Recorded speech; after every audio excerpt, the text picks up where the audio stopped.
Un milliardaire achète des fleurs à une fillette sans abri portant un bébé sur son dos. Elle lui tend une photo et dit « C'est pour mon père malade. Vous lui ressemblez trait pour trait. » Il jette un coup d'œil et se fige. L'homme sur la photo est son sosie. Avant de commencer l'histoire, n'oubliez pas de laisser un like et de vous abonner à la chaîne pour voir plus d'histoires comme celle-ci. Sous le béton du vieux pont de chemin de fer, Harley tentait d'allumer le petit réchaud de fortune. Le vent ne cessait d'éteindre l'allumette, mais à la troisième tentative, la flamme tint bon. Elle posa une casserole d'eau, la dernière qu'elle avait dans le bidon, et attendit qu'elle bouille pour préparer du thé à son père. « Ne gaspille pas l'eau », murmura Jake depuis le tas de couvertures où il était allongé. Son visage, autrefois séduisant, était maintenant pâle et marqué par la souffrance. « Garde-la pour Finn. »« Nous en avons assez, papa, » répondit-elle, bien qu'elle sût que ce n'était pas vrai. Le bidon était presque vide, et la fontaine publique du parc se trouvait à 20 minutes de marche. Le petit espace qu'ils appelaient chez eux se composait de quelques couvertures, de 2 sacs à dos contenant leurs maigres affaires, et d'une boîte en carton doublé où Finn, le bébé de 8 mois, dormait maintenant. Ils avaient tendu une bâche en guise de protection contre le vent et la pluie, créant une sorte de tente contre l'un des piliers du pont. Ce n'était pas grand-chose, mais c'était mieux que les refuges publics, qui séparaient souvent les familles. Jake gémit et se retourna dans les couvertures. « C'est pire aujourd'hui, » dit-il entre ses dents serrées. Il savait ce que cela signifiait, les médicaments étaient épuisés depuis 3 jours, et il n'avait pas d'argent pour en acheter d'autres. Sans eux, la douleur revenait avec toute sa force, laissant Jake incapable d'effectuer même les petits boulots occasionnels qu'il trouvait parfois. « Je trouverai de l'argent pour les médicaments aujourd'hui, promis, la voix ferme malgré ses 9 ans à peine. J'ai un plan. » Jake tenta de s'asseoir, mais le mouvement crispa son visage de douleur. « Je ne veux pas que tu mendis dans les rues, Harley. C'est dangereux. »« Je ne mendirai pas, » répondit-elle en lui tendant la tasse de thé improvisée. « Je vais vendre des fleurs. » Elle désigna un petit seau qu'elle avait récupéré dans la poubelle d'un restaurant et soigneusement nettoyé. « J'en ai vu dans le parc, beaucoup de fleurs s'épanouissent maintenant que la pluie est finie. » Jake regarda sa fille avec un mélange de fierté et de profonde tristesse. Depuis qu'ils avaient perdu leur maison 1 an auparavant, lorsqu'il était devenu trop malade pour travailler régulièrement, y avait été forcé de grandir bien trop vite. La perte de la mère de Finn en couche, 6 mois après qu'il soit devenu sans-abri, n'avait fait qu'accélérer ce processus. Maintenant, elle s'occupait d'eux comme une petite adulte, oubliant comment être une enfant. « Ne va pas trop loin », fut tout ce qu'il put dire. Finn se réveilla et commença à gémir. Il se dirigea immédiatement vers le berceau improvisé en carton et le prit dans ses bras. « Il a faim », dit-elle en attrapant le dernier biberon qu'ils avaient obtenu d'un centre de charité. « Emmène-le avec toi », chuchota Jake entre 2 quintes de tout. « Je ne suis pas sûr de pouvoir m'occuper de lui aujourd'hui. » Il se mordit la lèvre. Elle savait que son père avait raison. Les jours où la douleur était intense, il pouvait à peine bouger, et encore moins s'occuper d'un bébé. « Je vais le prendre », accepta-t-elle en ramassant le grand morceau de tissu coloré que sa mère avait laissé. C'était le seul souvenir qu'elle avait d'elle, cela et les yeux de Finn, qui étaient identiques aux siens. Avec une habileté née de la pratique, il noua le tissu autour de ses épaules et de son dos, créant une sorte d'écharpe de portage. Elle y plaça délicatement le bébé. « Je serai de retour avant la nuit, » promit-elle. « Repose-toi, papa. » Le parc était à 10 minutes de marche. Il remplit le seau avec les plus jolies fleurs qu'elle put trouver, évitant le gardien du parc qui patrouillait parfois dans la zone. La dernière fois qu'il l'avait surprise à cueillir des fleurs, il avait menacé d'appeler les services sociaux. « On va trouver de l'argent pour les médicaments de papa », chuchota-t-elle à Finn, qui observait le monde avec des yeux curieux depuis son dos. Il savait qu'elle devait se diriger vers le quartier riche de la ville. Elle marcha pendant près d'1 heure, portant un seau rempli de fleurs dans une main, ajustant de temps en temps de l'autre l'écharpe qui maintenait Finn en sécurité. Lorsqu'elle atteignit l'avenue des gratte-ciel, le soleil de midi brillait sur les immeubles de verre. Des gens en vêtements coûteux se dépêchaient, évitant son regard. 2 heures passèrent et il n'avait vendu que 2 fleurs, gagnant la maigre somme de $10. Le découragement commençait à poindre lorsqu'elle vit un homme sortir du plus grand immeuble de l'avenue. Contrairement aux autres, il ne regardait pas son téléphone, mais le ciel, comme s'il cherchait quelque chose d'important dans les nuages. Il s'approcha, ajustant Finn sur son dos. Il y avait quelque chose dans le visage de cet homme qui la fit s'arrêter une seconde, quelque chose d'étrangement familier. Evan Morgan quitta l'immeuble portant son nom avec un sentiment lancinant de vide qu'il ne pouvait expliquer. L'acquisition de la plus grande chaîne pharmaceutique du pays était pratiquement bouclée, une autre réussite à ajouter à son impressionnant portefeuille. Monsieur Morgan appela son assistant, perplexe, les investisseurs attendent dans la salle de conférence. Annulé, répondit brusquement Evan. Je sors pour quelques heures. L'assistant parut alarmé mais n'osa pas le questionner. En 6 ans de travail pour le milliardaire, il ne l'avait jamais vu annuler une réunion importante sur un coup de tête. Evan déambula sur l'avenue, sentant le soleil sur son visage. Une étrange impulsion l'avait poussé hors de son bureau, simplement pour exister un instant, loin de sa bulle de privilège. C'est alors qu'il sentit une légère traction sur son manteau. « Une fleur pour mon père malade, monsieur ?» Evan baissa les yeux et vit une petite enfant. Elle portait des vêtements usés et sales, et un bébé était sanglé sur son dos dans une écharpe colorée. Dans ses mains, un petit seau de fleurs sauvages. Avant qu'il ne puisse répondre, la fillette tendit une marguerite jaune d'une main, de l'autre, lui offrit un morceau de papier froissé. « C'est pour lui acheter des médicaments » dit-elle en dépliant le papier.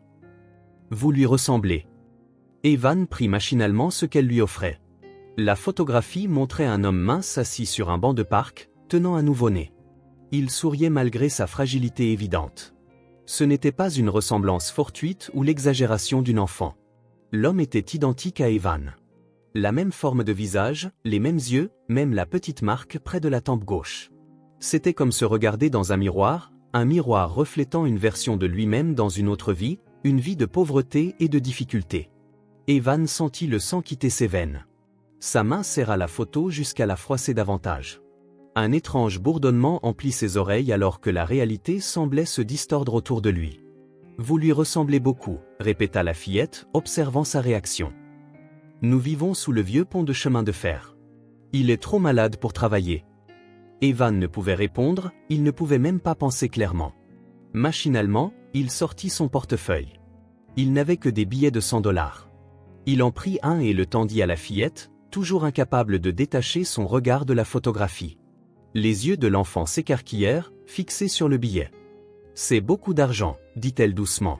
« Merci. »« Comment t'appelles-tu » réussit enfin à demander Evan, sa voix lui paraissant étrange même à lui-même. « I » répondit-elle en reprenant soigneusement la photo. « Et voici mon frère Finn. » Le bébé sur son dos fit un petit bruit, comme pour se présenter également. « Maintenant, je peux acheter les médicaments de mon père, » dit-il en glissant soigneusement l'argent dans sa poche déchirée.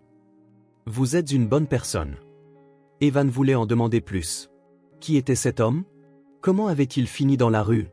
Comment pouvait-il se ressembler autant? Mais aucun mot ne vint.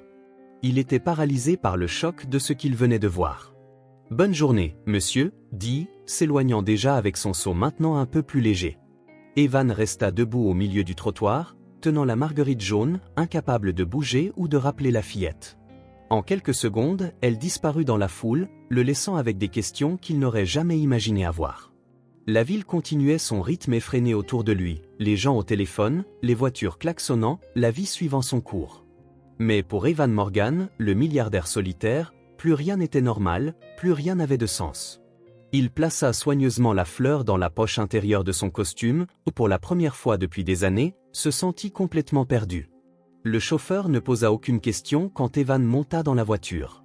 Il était habitué au silence de son employeur, mais ce silence était différent, dense, presque tangible. « À la maison, monsieur ?» demanda le chauffeur en regardant dans le rétroviseur. Evan hocha la tête, incapable de formuler des mots. Son regard était fixé sur la marguerite jaune qu'il tenait encore entre ses doigts, une simple fleur qui commençait déjà à se faner, une fleur qui avait tout changé. Pendant tout le trajet, l'image de la photo resta nette dans son esprit. Un homme avec son visage. Pas seulement une ressemblance, identique. La même mâchoire, les mêmes yeux, même la petite marque près de sa tempe qu'il avait toujours cru unique. La demeure était vide et silencieuse quand il arriva. 5000 pieds carrés de luxe habités par une seule personne. Evan congédia la gouvernante et le chef, préférant la solitude. Il se rendit directement à son bureau et ferma la porte à clé, un geste inhabituel pour quelqu'un qui recevait rarement des visiteurs chez lui de toute façon. Il posa la fleur sur le bureau en acajou et s'assit dans le fauteuil en cuir. N'importe quel autre jour, il aurait immédiatement ouvert son ordinateur portable pour vérifier les cours de la bourse ou examiner des contrats. Aujourd'hui, il se contenta de fixer la fleur jaune, son esprit essayant de traiter ce qu'il avait vu. « Un homme avec mon visage », murmura-t-il dans la pièce vide. Evan savait qu'il avait été adopté depuis l'âge de 18 ans. Ses parents adoptifs lui avaient dit la vérité le jour de son 18e anniversaire, lui remettant une enveloppe contenant ses documents d'adoption. Mais il n'avait jamais ouvert l'enveloppe. Il n'avait jamais voulu savoir. Sa vie était ce qu'il avait construit, pas ce qu'il avait laissé derrière lui. Maintenant, pour la première fois, il sentit le poids de cette décision. Il se leva et se dirigea vers la grande bibliothèque qui couvrait un mur entier. En retirant un vieux livre, il révéla un petit coffre-fort encastré. La combinaison était la date à laquelle il avait conclu sa première affaire d'1 million de dollars, un moment qu'il considérait comme sa véritable naissance. De l'intérieur du coffre, il sortit une boîte en bois sombre. Il ne l'ouvrait jamais. C'était le seul vestige de son passé qu'il conservait, une concession réticente à une histoire qu'il préférait ignorer. S'asseyant à nouveau, il ouvrit la boîte. À l'intérieur se trouvaient quelques vieilles photographies. Evan, 10 ans, avec ses parents adoptifs dans un portrait officiel, sa remise de diplôme, le jour où il avait acheté son premier immeuble. Et en dessous de tout cela, une enveloppe jaunie et scellée. Ses documents d'adoption. L'origine qu'il n'avait jamais voulu explorer. Pendant 20 ans, cette enveloppe était restée scellée. Pendant 20 ans, Evan Morgan avait bâti un empire sur la prémisse que le passé n'importait pas, seul l'avenir comptait. Mais maintenant, ses mains tremblaient alors qu'il tenait l'enveloppe. L'image de l'homme sur cette photographie, l'homme vivant sous un pont, malade, s'occupant de 2 enfants, ne quittait pas son esprit. Ce doit être une coïncidence, se dit-il, mais il savait qu'il mentait. La similitude dépassait toute probabilité statistique. C'était le genre de ressemblance que seul le sang pouvait expliquer. Ses doigts planaient sur le bord scellé de l'enveloppe, hésitant. À l'intérieur se trouvaient des réponses, des noms, des dates, des origines. Peut-être même la mention d'un frère, un jumeau séparé à la naissance. Mais alors, il revit la petite fille, Harley. Une petite enfant portant un bébé sur son dos, vendant des fleurs pour acheter des médicaments à son père, vivant sous un pont, affrontant courageusement la grande ville à un si jeune âge. Evan laissa l'enveloppe retomber dans la boîte. Il n'avait pas besoin de vieux documents pour comprendre ce qui se passait. La réponse était là, dehors, vivante, respirant dans la même ville. Il referma la boîte et la remit dans le coffre-fort. Retournant à son bureau, il ouvrit son ordinateur portable et commença à taper. Il ne cherchait pas ses dossiers d'adoption, mais quelque chose de plus immédiat. Pont de chemin de fer abandonné. Les résultats de la recherche révélèrent une vieille structure dans la partie ouest de la ville, fermée 15 ans auparavant lors de la construction de la nouvelle ligne surélevée. Depuis lors, elle était devenue l'un des plus grands campements de sans-abri de la région. Les autorités menaçaient périodiquement d'expulser les personnes qui y vivaient, mais ne donnaient jamais suite. C'était un problème que personne ne voulait aborder. Evan zooma sur l'image satellite, imaginant à quoi ressemblait cet endroit, imaginant Harley, Finn et l'homme avec son visage vivant sous les piliers de béton, protégés uniquement par des bâches improvisées et des couvertures données. La différence entre leurs vies était absurde. Pendant qu'ils dormaient sur des draps en coton égyptien, ils dormaient sur un sol dur. Pendant qu'ils dînaient dans des restaurants étoilés au Michelin, ils avaient probablement faim. Alors que sa plus grande préoccupation était de conclure des affaires de plusieurs millions de dollars, ils se battaient quotidiennement pour leur survie. Et pourtant, ils partageaient le même visage, le même sang. Les implications étaient troublantes. Si cet homme était bien son frère, peut-être un jumeau, alors pourquoi leur vie avait-elle divergé si radicalement ? Pourquoi Evan avait-il été adopté par une famille de classe moyenne qui lui avait donné une éducation et des opportunités, tandis que l'autre ? Que lui était-il arrivé exactement ? Abandonné par le système ? Adopté dans une famille différente ? Qu'est-ce qui les avait conduits à des destins si différents ? Il ferma l'ordinateur portable et se dirigea vers la fenêtre. De son bureau au dernier étage, il avait une vue panoramique de la ville. Les lumières scintillaient dans toutes les directions, comme un champ d'étoiles. Quelque part sous cette tapisserie lumineuse, 3 personnes dormaient sous un pont. L'une d'elles portait son visage. Le téléphone sonna. Son assistant, très probablement inquiet de son départ brusque plus tôt. Evan ne décrocha pas. Pour la première fois depuis des années, les réunions d'affaires et les acquisitions lui semblaient insignifiantes. La nuit tomba. Evan resta éveillé, son esprit un tourbillon de questions sans réponse. Que lui était-il arrivé ? Et plus important encore, que devait faire Evan maintenant? La réponse la plus logique serait d'ignorer, de prétendre qu'il n'avait jamais vu la photo, jamais rencontré I. Continuer sa vie comme avant, isolé dans sa tour de verre et d'acier, protégé par l'argent et le pouvoir. Mais une autre partie de lui, une partie dont il ignorait l'existence jusqu'à ce jour, refusait d'accepter cette solution. Une partie qui, malgré tous ses efforts pour couper tout lien avec le passé, criait maintenant pour être entendue. Quand le soleil commença à se lever, Evan était toujours debout près de la fenêtre. Il n'avait pas dormi, n'avait pas mangé. Il n'avait fait que penser, se souvenir, questionner. Dans sa main, la marguerite jaune était maintenant complètement flétrie, mais sa signification restait intacte. Symbole d'une rencontre qui n'aurait pas dû avoir lieu, d'un lien qui n'était pas censé exister. Evan posa soigneusement la fleur sur le bureau. Peut-être devrait-il la jeter, comme il le faisait avec tout ce qui n'était plus utile. Mais il ne pouvait pas. Au lieu de cela, il attrapa un livre épais sur l'étagère, une première édition d'Hemingway qu'il n'avait jamais lue, et plaça la fleur entre ses pages. Une façon improbable de préserver quelque chose qui lui semblait soudainement précieux. Il changea de vêtements, choisissant un jean et une simple chemise au lieu du costume sur mesure habituel. Il ne savait pas exactement ce qu'il allait faire, mais il savait qu'il devait faire quelque chose. Il avait besoin de réponses qu'aucun vieux document ne pourrait lui donner. Il quitta la demeure alors que les premiers rayons de soleil touchaient l'horizon, ignorant le flot de messages sur son téléphone, l'emploi du temps chargé, l'empire exigeant son attention constante. Pour la première fois depuis qu'il était devenu Evan Morgan, le milliardaire, il suivait autre chose que l'ambition. Il suivait une question qui refusait maintenant de le laisser en paix. Une question sur l'identité, sur les origines, sur des liens plus profonds que les choix conscients. Une question sur qui il était vraiment. Le vieux pont de chemin de fer projetait une longue ombre sur le terrain en contrebas. Evan ajusta la simple veste qu'il portait, un vêtement que son assistant avait acheté spécialement pour cette occasion, et s'avança prudemment. Ce n'était pas un endroit où quelqu'un comme lui mettrait normalement les pieds.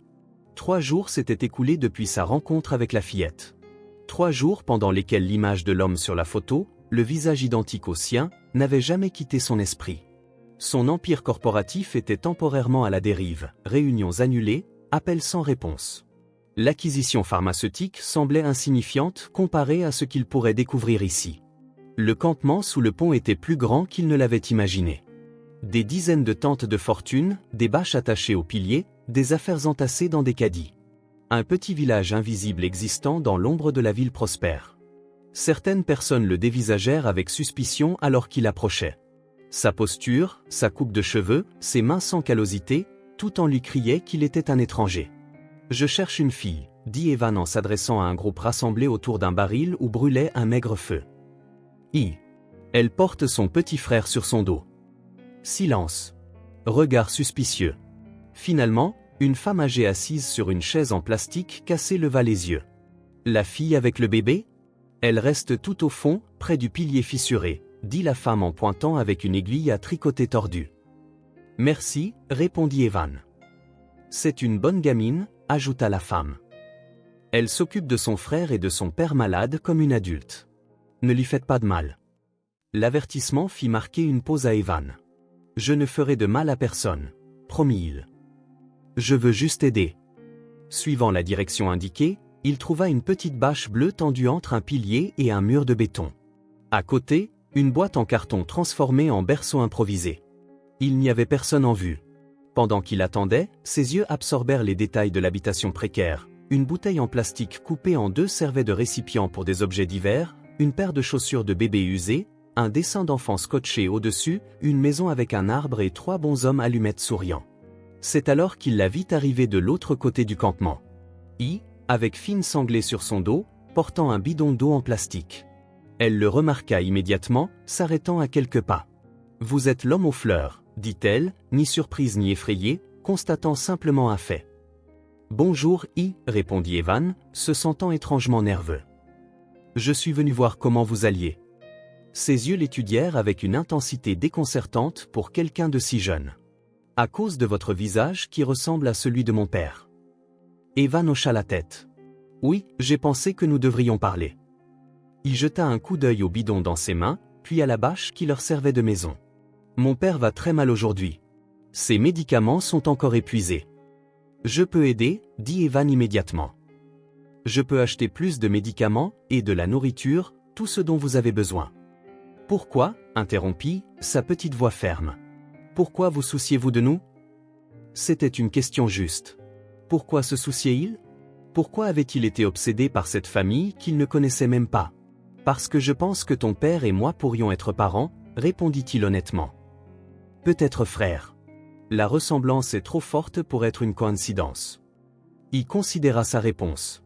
Le bébé sur son dos fit un petit bruit et elle ajusta instinctivement l'écharpe qui le maintenait. Il a besoin d'un médecin, dit-elle finalement. Pas seulement de médicaments. Il est pire que les autres fois. Je peux l'emmener à l'hôpital tout de suite, répondit Evan sans hésitation.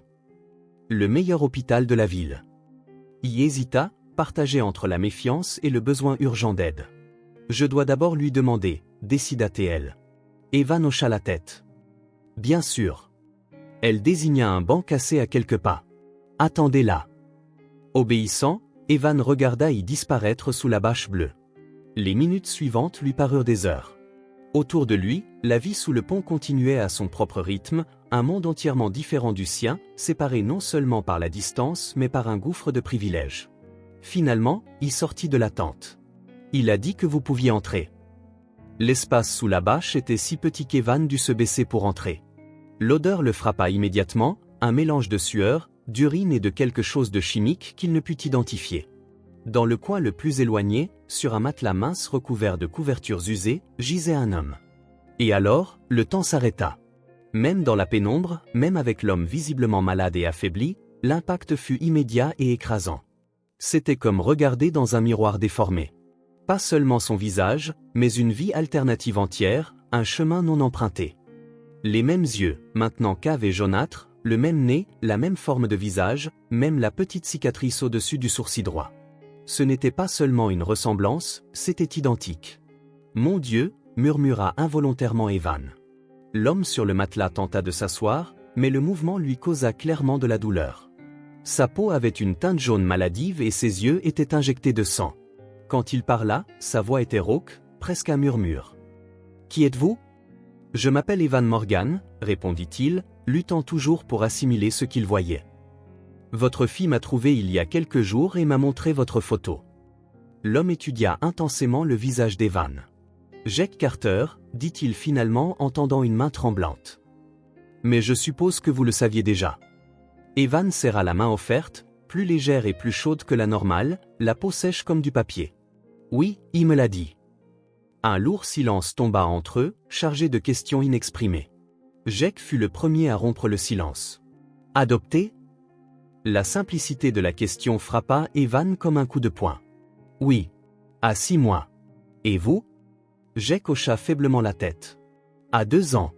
La famille Carter. » « La famille Morgan, » répondit Evan automatiquement. Ils regardaient de l'un à l'autre, comme si elle assistait à un match de tennis. Finn commença à s'agiter dans ses bras et elle le prit, le berçant. Jack tenta de bouger à nouveau et ferma les yeux en grimaçant, luttant clairement contre la douleur. Son visage, ou le visage d'Evan, se tordit. « Vous n'allez pas bien, » dit Evan. « Vous avez besoin d'un médecin. »« Je n'ai pas de quoi payer, » répondit simplement Jack.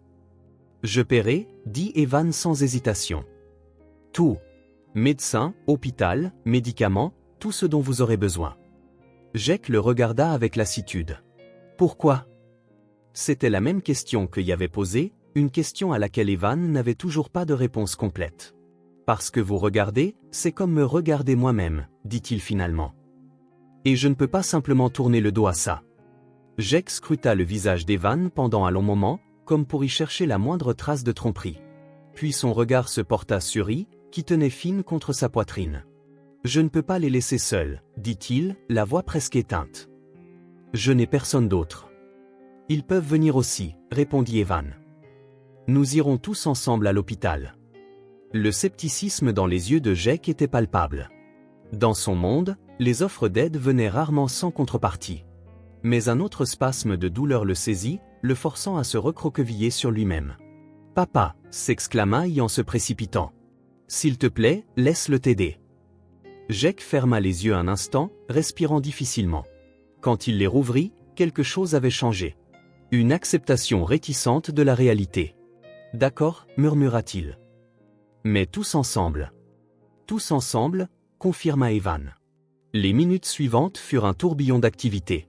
Evan appela une ambulance privée, utilisant son nom pour assurer une réponse immédiate. Pendant qu'ils attendaient, il aida Jake à s'asseoir, lui offrant son épaule comme soutien. Le contact physique lui parut étrange, presque surréaliste. C'était comme soutenir une version de lui-même d'un univers parallèle. La même structure osseuse, la même taille, et pourtant le corps de Jake était si léger, si fragile comparé au sien. « Tu es fort », murmura Jake en s'appuyant sur lui. « Comme je l'étais avant. » Cette affirmation frappa Evan de manière inattendue. Jake n'était pas seulement une version moins chanceuse de lui, il était une version usée par le temps et la maladie, presque détruite. Il courait dans tous les sens, rassemblant les quelques affaires essentielles. Un biberon vide, des couches pour Finn, une photographie, l'ordonnance des médicaments. « C'est bon, dit Evan. Nous pourrons acheter tout ce qui manque plus tard. » Il secoua fermement la tête. « Ce sont nos affaires, répondit-elle, comme si c'était évident. Lorsque l'ambulance arriva, les ambulanciers hésitèrent brièvement en voyant Jake et Evan côte à côte. La ressemblance était troublante, même pour des professionnels formés. « Sont-ils jumeaux ?» demanda un ambulancier. « Peut-être, répondit Evan, car toute autre réponse aurait nécessité des explications qu'il n'avait lui-même toujours pas. Tension artérielle 80/50e, peau ictérique et édème des extrémités, nota l'ambulancier en effectuant l'examen initial. Possible insuffisance rénale avancée. Alors qu'il plaçait Jake sur le brancard, il resta à ses côtés, tenant Finn dans un bras et la main de son père de l'autre. Ses yeux ne quittaient pas son visage. « Viens, ma chérie, dit doucement Evan. Nous serons avec lui tout le temps. » Sur le chemin de l'hôpital, Evan tenait la main de I, qui à son tour tenait Finn, sa chaîne humaine reliant 4 personnes qui, quelques jours auparavant, ignoraient même l'existence les unes des autres. Jake était semi-conscient sur le brancard, des masques et des tubes couvrant une partie de son visage. Les ambulanciers travaillaient méthodiquement, vérifiant les signes vitaux, posant une perfusion. « Est-ce qu'il va s'en sortir ?» demanda I, sa petite voix presque perdue dans le hurlement de la sirène. Evan regarda l'enfant qui serrait sa main avec une confiance soudaine. Un enfant forcé de grandir trop tôt, de trop s'occuper, de trop s'inquiéter. « Nous ferons tout notre possible, répondit-il honnêtement. Il va au meilleur hôpital, avec les meilleurs médecins. » L'hôpital les accueillit avec une efficacité froide. Le nom Morgan ouvrait des portes, garantissait des soins immédiats, convoquait des spécialistes en quelques minutes. Jake fut emmené pour des examens, laissant Evan, I et Finn dans une salle d'attente privée. « Nous avons besoin de plus d'informations, dit un médecin en s'approchant. Antécédents médicaux, médicaments, allergies. Demandez à sa fille, dit Evan en désignant I. Et ainsi, I, tenant toujours Finn, répondit aux questions du médecin avec une précision surprenante pour quelqu'un de si jeune. Groupe sanguin, médicaments, quand les symptômes avaient commencé, depuis combien de temps Jake était malade? Insuffisance rénale chronique, expliqua le médecin. Il est à un stade avancé. Il aurait dû être sous dialyse régulière. Pourquoi cela s'est-il arrêté? Nous n'avions pas d'argent, répondit simplement I. Et il ne pouvait plus se rendre à la clinique. C'est trop loin du pont. Le médecin regarda Evan, clairement confus par la situation. Un homme riche qui, apparemment, ne connaissait pas les détails médicaux de base sur quelqu'un qui lui était si manifestement apparenté. Nous venons juste de nous retrouver, dit vaguement Evan. Et l'argent ne sera plus un problème. Faites tout ce qu'il faut. Lorsque Jake fut emmené pour d'autres examens, Evan et I restèrent seuls dans la salle d'attente. Finn dormait profondément, comme s'il sentait qu'il était enfin en lieu sûr. Le silence entre eux était lourd, rempli de questions non posées. « Merci, dit enfin. D'avoir aidé mon père. » Evan hocha la tête, incapable d'articuler le tourbillon d'émotions qui l'agitait. De toutes les directions que sa vie aurait pu prendre cette semaine-là, trouver un possible frère jumeau malade et 2 enfants ayant désespérément besoin d'aide n'était certainement pas à son programme. Et pourtant, assis à côté de cette petite fille qui tenait son frère endormi si protectricement, Evan ressentit quelque chose qu'il ne pouvait nommer pleinement, quelque chose dont il savait instinctivement que cela changerait sa vie pour toujours. « Vous savez, dit soudain I en regardant le couloir où son père avait disparu. Il m'a toujours dit que je devais croire aux anges. Qu'ils apparaissent quand on a le plus besoin d'eux. » Elle regarda Evan, ses yeux fatigués toujours brillants. « Je crois qu'il avait raison. Evan ne sut quoi répondre. Lui qui avait toujours une réponse prête se trouva sans voix devant cet enfant qui voyait en lui quelque chose qu'il n'aurait jamais imaginé pouvoir être. Pas un milliardaire, pas un nom dans un magazine d'affaires, mais quelqu'un qui pourrait être de la famille. La salle d'attente de l'hôpital était devenue la nouvelle maison de I depuis 2 jours. Un canapé en simili-cuir gris lui servait de lit la nuit, lorsque l'épuisement finissait par vaincre sa résolution de rester éveillé. Une petite table basse était couverte d'emballages de nourriture qu'Evan insistait pour qu'elle mange, même quand elle n'avait pas faim. Dans un coin, une chaise en plastique contenait le sac à dos usé avec les quelques affaires qu'ils avaient apportées dessous le pont. C'est là qu'Evan la trouva, une fois de plus perchée sur le bord du canapé, berçant Finn dans ses petits bras. Ses yeux étaient fixés sur la porte menant au couloir des soins intensifs, comme si par pure volonté elle pouvait voir à travers et atteindre son père. « Bonjour, I », dit doucement Evan en posant à côté d'elle un sac avec des vêtements neufs et quelques jouets pour le bébé. Au cours des 2 derniers jours, il avait envoyé son assistant acheter tout ce dont 2 enfants pourraient avoir besoin, bien qu'il n'acceptât que l'essentiel. Elle leva brièvement les yeux. « Avez-vous parlé au médecin ?» Toujours la même question, la première chose qu'elle demandait chaque fois qu'Evan arrivait, peu importe l'heure du jour. Au cours des dernières 48 heures, Evan avait appris qu'il maintenait sa routine avec une précision quasi militaire. Elle se réveillait à 6 heures, se lavait le visage, se brossait les dents avec le kit d'hygiène qu'une infirmière attentionnée lui avait donné, changeait Finn, le nourrissait, puis s'asseyait au même endroit, attendant. « Oui », répondit Evan en s'asseyant à côté d'elle. « J'ai parlé au docteur Reynolds. Il vient nous parler dans quelques minutes. » L'état de Jake était grave, comme Evan l'avait soupçonné. Insuffisance rénale chronique avancée, compliquée par une infection qui s'était rapidement propagée en raison de son système immunitaire affaibli. L'équipe médicale travaillait sans relâche pour le stabiliser avant d'envisager des options de traitement à long terme. Pour Evan, les 2 derniers jours avaient été des montagnes russes émotionnelles. Découvrir que Jake était presque certainement son jumeau avait bouleversé son monde intérieur. Des tests préliminaires confirmaient ce que leurs yeux leur avaient déjà dit, ils partageaient suffisamment d'ADN pour être identiques. Comment ils avaient été séparés, pourquoi et dans quelles circonstances, restait un mystère qu'ils devraient élucider ensemble si Jake survivait. Finn commença à s'agiter et il le déplaça dans ses bras, murmurant des mots apaisants. Au moins, le bébé semblait relativement inconscient du drame qui l'entourait, tant qu'il était nourri et proche de sa sœur. « Tu es fatigué », observa Evan, notant les cernes profonds sous ses yeux. « Je vais bien », répondit-elle automatiquement, la même réponse qu'elle donnait depuis 48 heures chaque fois qu'il s'inquiétait. « I », commença prudemment Evan.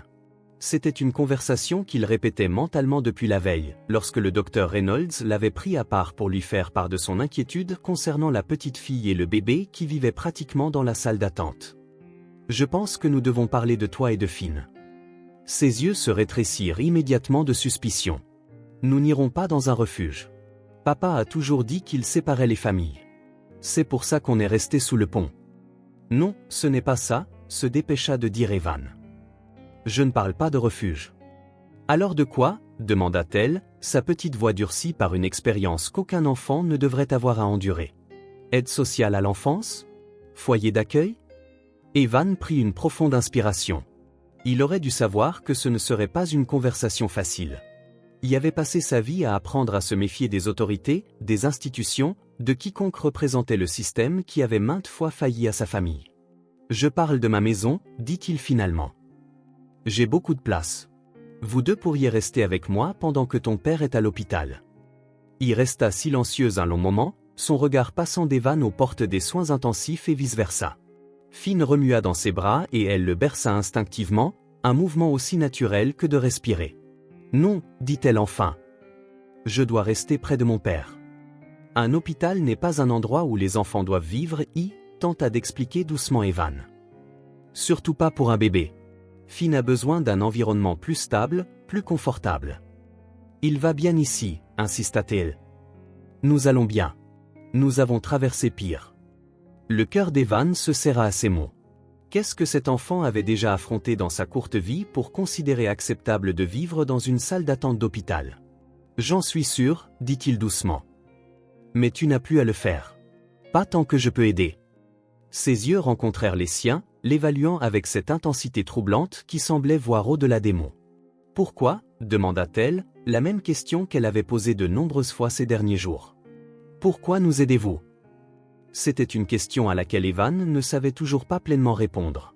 Ou peut-être le savait-il, mais la réponse était si simple et pourtant si compliquée qu'il ne savait pas comment l'articuler à un enfant. Parce que ton père est mon frère, répondit-il, optant pour la simplicité. Cela fait de toi ma nièce et de Finn mon neveu. Et la famille prend soin de la famille. Quelque chose vacilla dans les yeux de Yi, une émotion rapidement réprimée. Vous ne nous connaissiez même pas il y a 3 jours, fit-elle remarquer, sa logique toujours aussi impeccable. C'est vrai, admit Evan. Mais maintenant, si.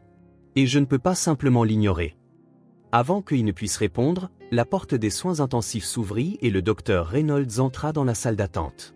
C'était un homme d'âge mûr, les cheveux grisonnants aux tempes, et une expression qui équilibrait compassion et professionnalisme.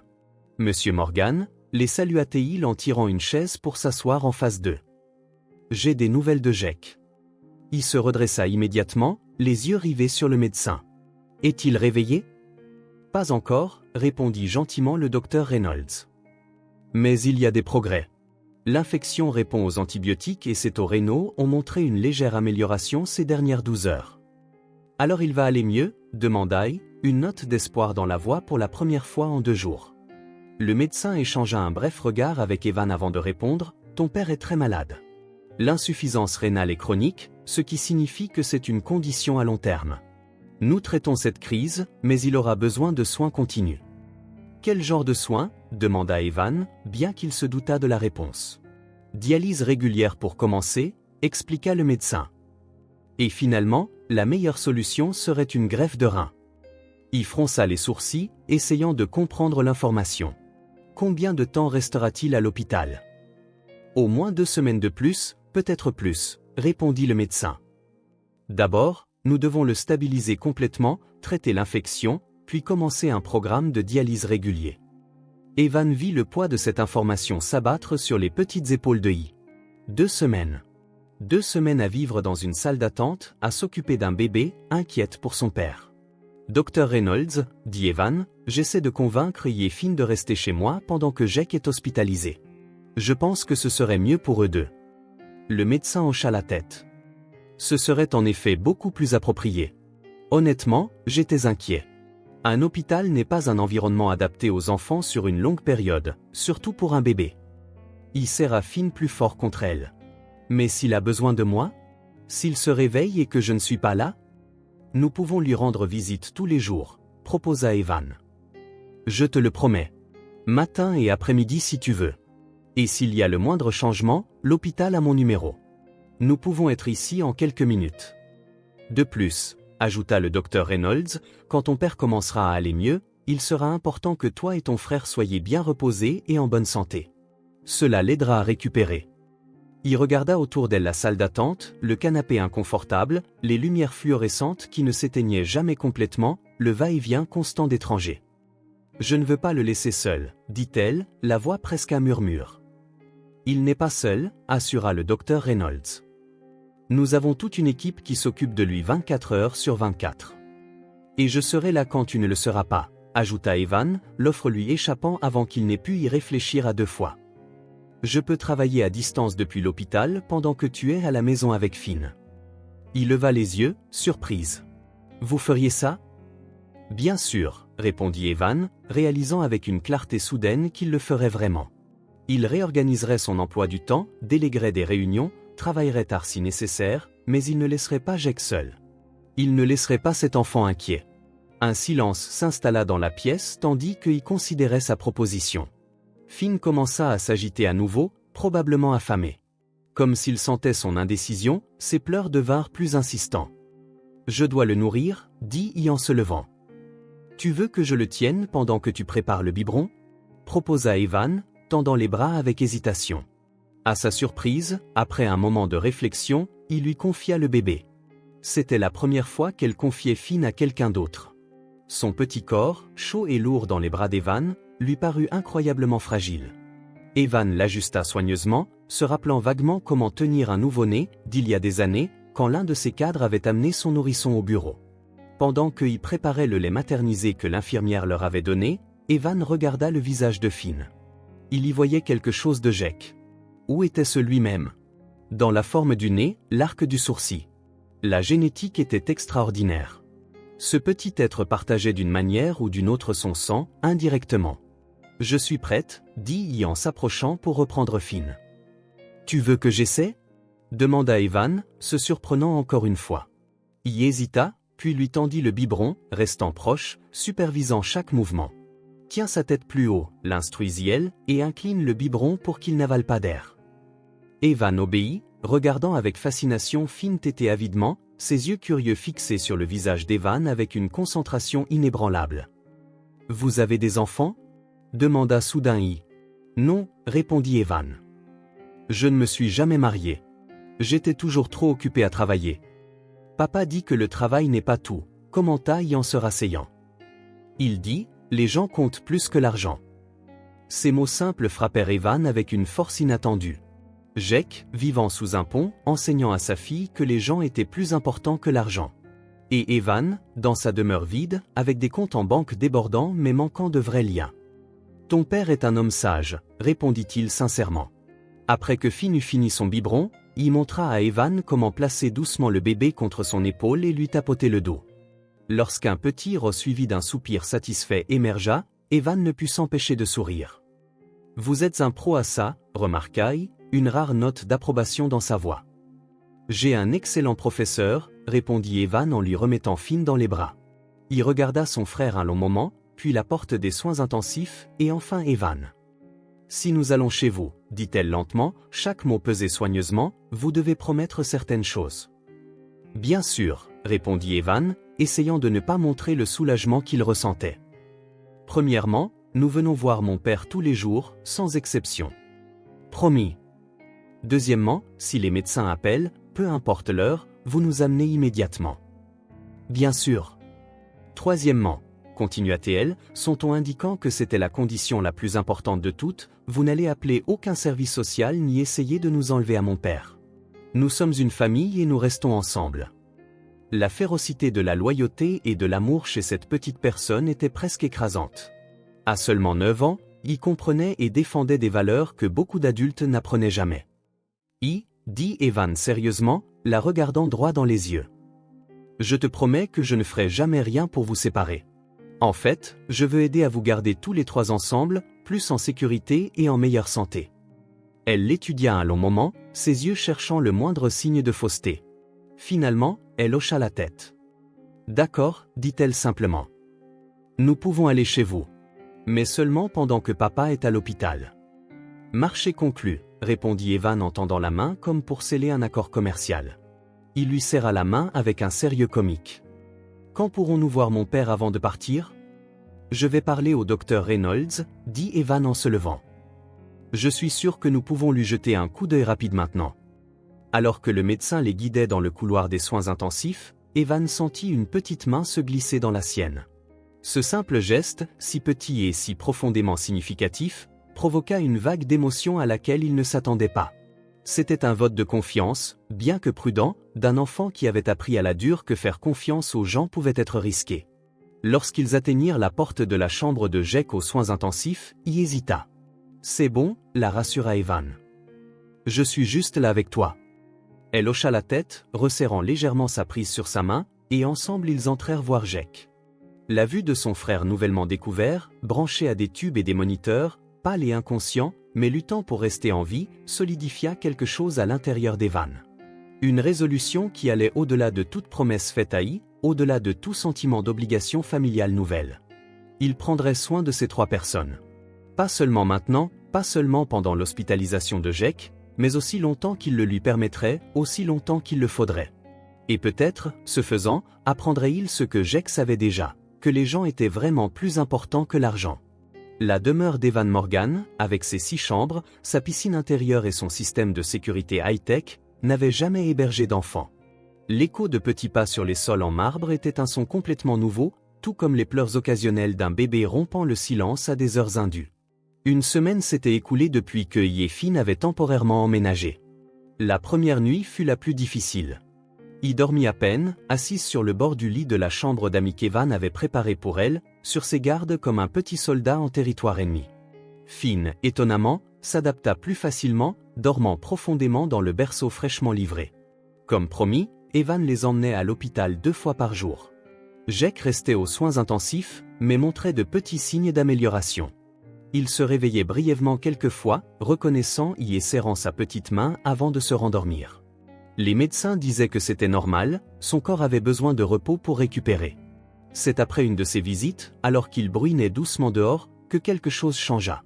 Y était assise dans l'immense cuisine, regardant Evan tenter, avec des résultats discutables, de préparer des macaronis au fromage pour le dîner. La gouvernante avait eu congé à la demande de qui se sentait mal à l'aise avec des étrangers. « Vous n'avez jamais cuisiné avant ?» demanda-t-elle, observant avec fascination Evan lutter pour ouvrir une simple boîte de pâtes. « En fait, non », admit-il, déchirant finalement l'emballage avec plus de force que nécessaire, en voyant quelques nouilles se disperser sur le comptoir.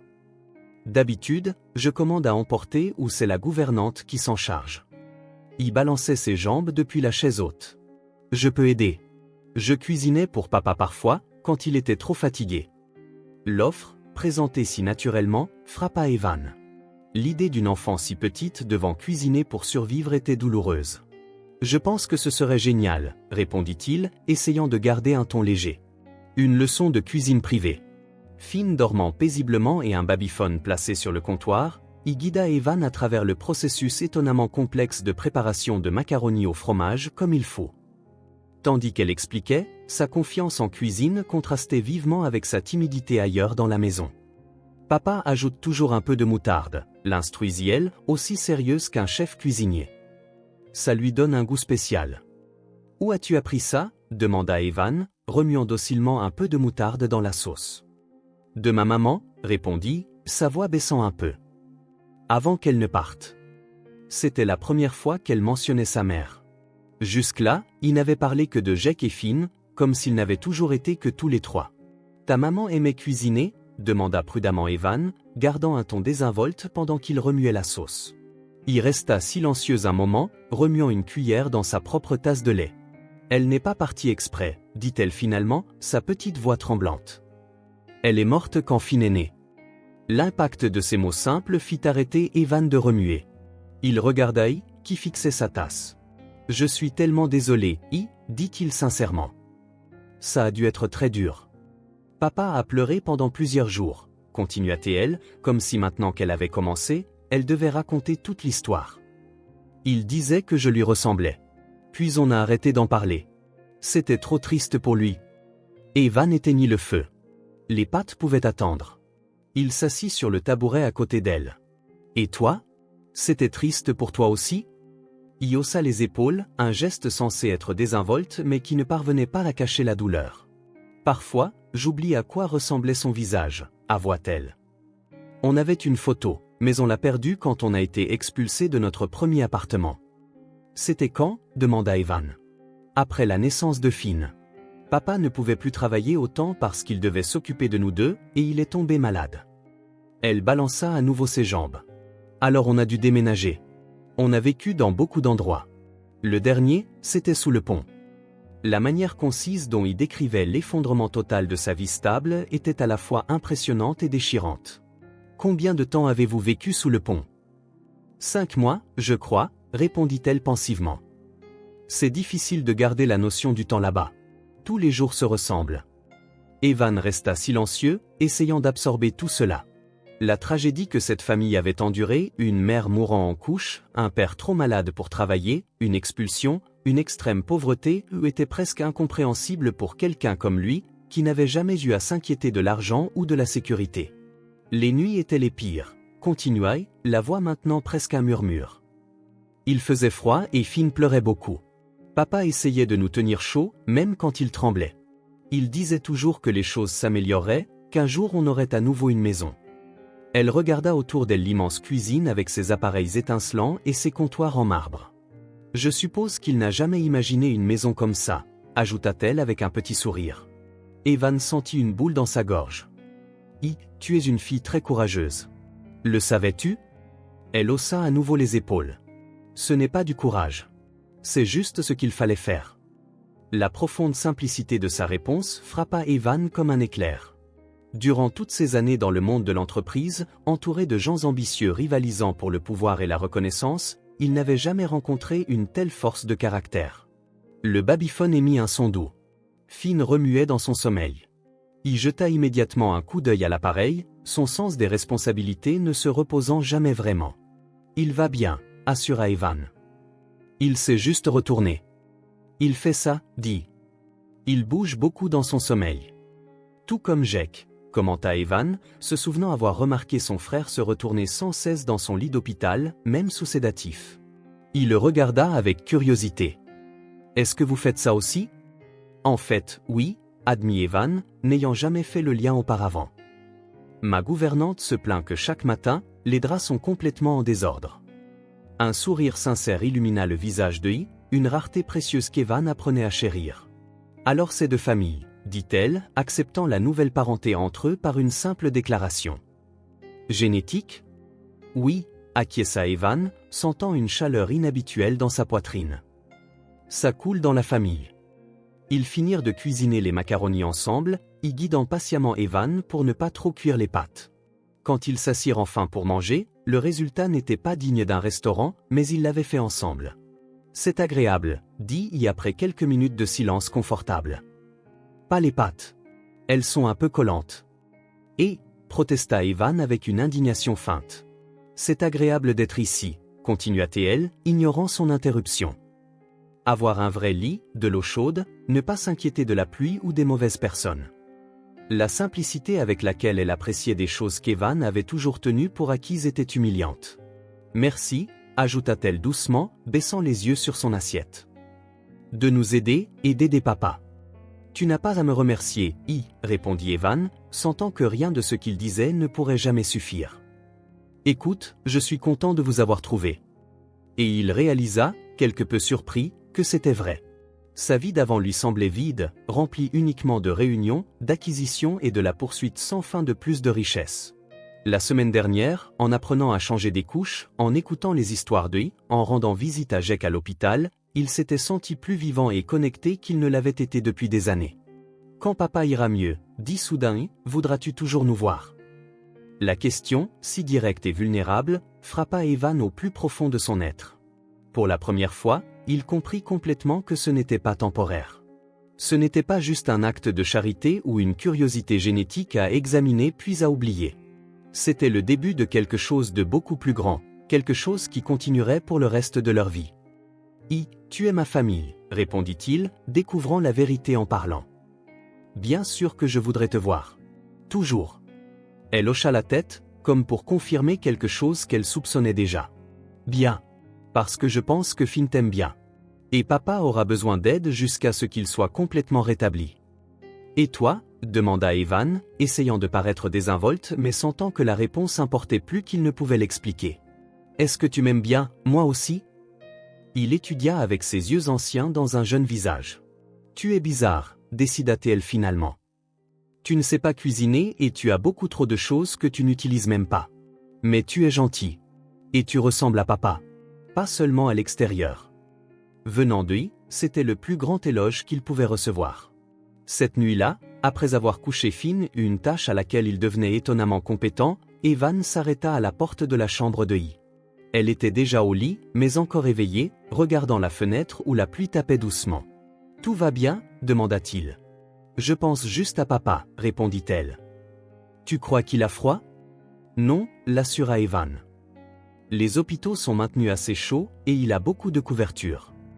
Il hocha la tête, semblant soulagé. « Bonne nuit, oncle Evan. » C'était la première fois qu'elle l'appelait ainsi. Oncle Evan. Un titre qu'il ne s'attendait jamais à avoir, un lien dont il ignorait vouloir. « Bonne nuit, répondit-il, la voix légèrement rauque. « Dors bien. » En fermant doucement la porte, Evan réalisa que quelque chose de fondamental avait changé en lui. Pendant des années, il s'était défini par ce qu'il possédait, ce qu'il avait accompli, l'empire qu'il avait bâti. Maintenant, soudainement, il se trouvait défini par qui il était pour les autres. Un oncle. Un frère. Peut-être, un jour, un ami. Pour la première fois de sa vie d'adulte, Evan Morgan sentit qu'il appartenait à quelque chose de plus grand que lui-même, quelque chose qu'aucun compte en banque ni aucune acquisition d'entreprise ne pourrait jamais lui fournir. Une famille. La routine des visites à l'hôpital était devenue presque une seconde nature. Chaque matin, après le petit déjeuner, Evan conduisait et Finn voir Jake. Au cours des 2 dernières semaines, ils avaient été témoins de petites améliorations. Jake se réveillait plus longtemps, parvenait à avoir de brèves conversations, souriait même lorsqu'il décrivait sa journée. Mais ce matin-là, quelque chose était différent. En arrivant à l'hôpital, une infirmière les informa que le docteur Reynolds voulait parler à Evan avant la visite. « Juste moi ?» demanda Evan, jetant un coup d'œil à qui se crispa immédiatement. Le docteur a dit qu'il aimerait d'abord parler avec les adultes, expliqua doucement l'infirmière. « Quelque chose ne va pas avec mon père ?» demanda I, sa voix portant une peur qu'aucun enfant ne devrait connaître si intimement. « Il est stable », l'assura l'infirmière. Mais le docteur Reynolds veut discuter de son traitement. Evan s'accroupit pour être à la hauteur des yeux de I. « Et si toi et Finn attendiez dans la salle de jeu ? Ils ont ces livres que tu as aimés la dernière fois. »« Je veux venir avec toi », insista I, serrant Finn plus fort contre elle. « Je sais, » dit doucement Evan.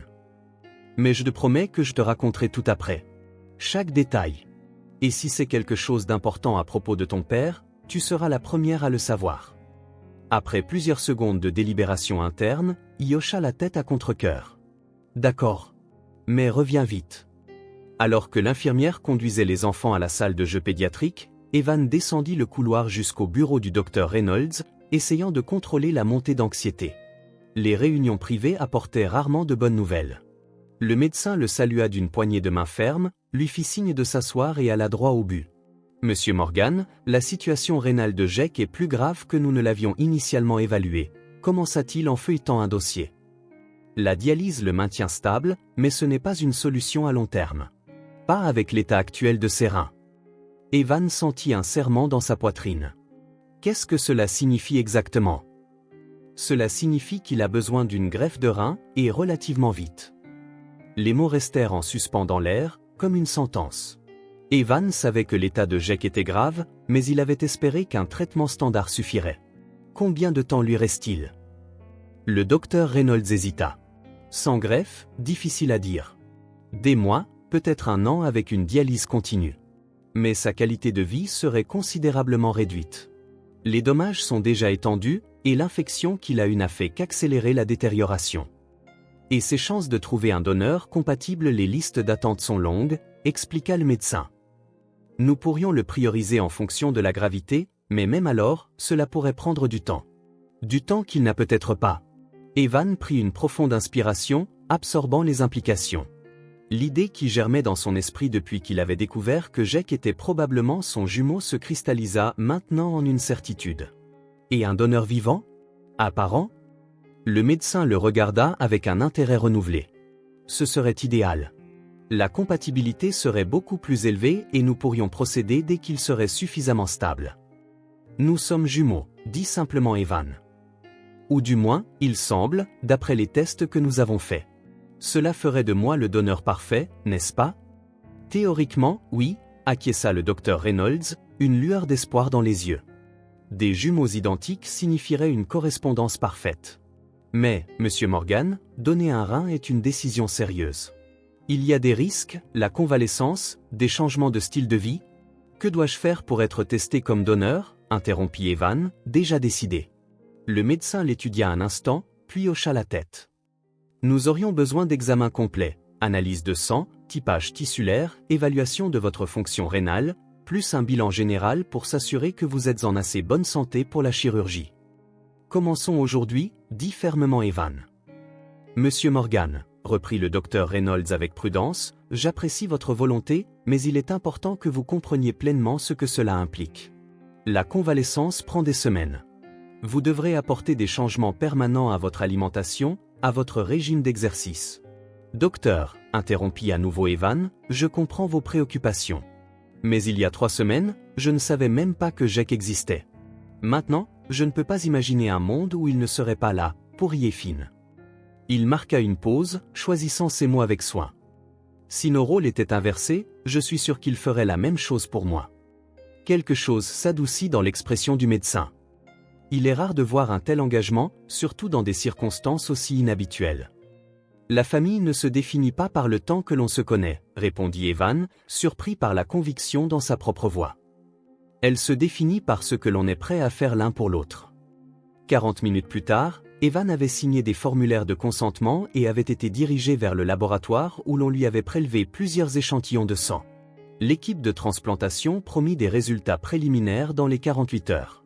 La tête tourbillonnant d'informations médicales et de résultats potentiels, Evan se dirigea vers la salle de jeu pour retrouver Finn.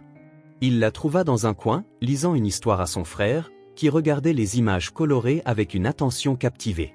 « Tu as mis du temps », dit-elle en levant les yeux, avec cette expression sérieuse qui la faisait paraître plus âgée que ses 9 ans. « Désolé, » répondit Evan en s'asseyant sur une chaise pour enfant à côté d'elle. Il y avait beaucoup de choses à discuter. Il ferma lentement le livre, ses yeux ne quittant jamais ceux d'Evan. « C'est grave, n'est-ce pas ? Tu as ce regard que les adultes ont quand ils ne veulent pas dire quelque chose de triste. » Evan faillit sourire en voyant avec quelle précision elle le lisait. En si peu de temps, elle pouvait interpréter ses expressions mieux que des cadres avec lesquels il avait travaillé pendant des années. « Ton père a besoin d'une opération, dit-il, optant pour une simplicité honnête. Ses reins sont très malades. » La peur envahit immédiatement son visage. « Est-ce qu'il va mourir ? » « Non, non, » se dépêcha de dire Evan en posant une main sur la sienne, petite. « Pas si nous faisons l'opération. C'est une greffe.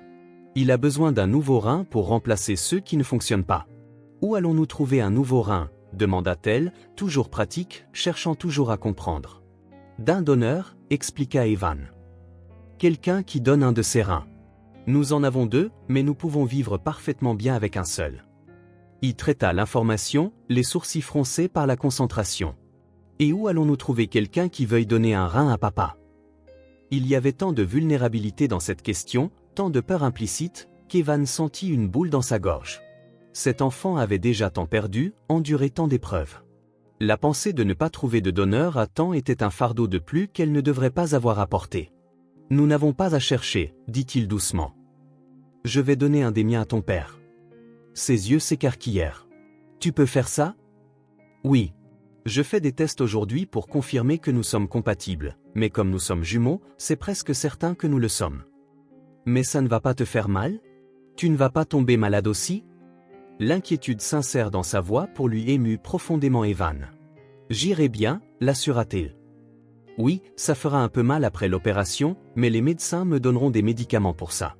Et dans quelques semaines, je serai complètement rétabli. » Finn choisit ce moment pour taper joyeusement dans ses mains, totalement inconscient de la gravité de la conversation. Le son innocent contrastait avec la tension qui emplissait l'instant. « Et si ça ne marche pas ? » demanda doucement, exprimant sa plus grande peur. « Et si papa ne va pas mieux, même avec un nouveau rein ?» Evan réfléchit à la question. Il serait facile d'offrir des assurances vides, mais il méritait plus. « Il y a des risques dans toute opération, » reconnut-il. « Mais ces médecins sont très bons, et ils feront tout leur possible pour que cela réussisse. » Les yeux de Yi s'emplirent de larmes qu'elle luttait pour contenir. « J'ai peur, » murmura-t-elle. Sans réfléchir, Evan la prit dans ses bras. Pour la première fois, elle ne résista pas.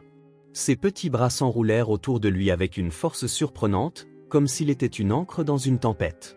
« Je prendrai soin de vous, promit-il, l'émotion épaisse dans la voix. « Quoi qu'il arrive. Vous 3 n'êtes plus seuls. » Finn, remarquant l'étreinte, tendit ses petits bras pour se joindre à eux. Evan l'inclut, sentant le corps chaud du bébé se blottir contre sa poitrine. Là, au milieu d'une salle de jeu d'hôpital remplie de jouets colorés et d'affiches d'animaux souriants, Evan Morgan fit une promesse silencieuse.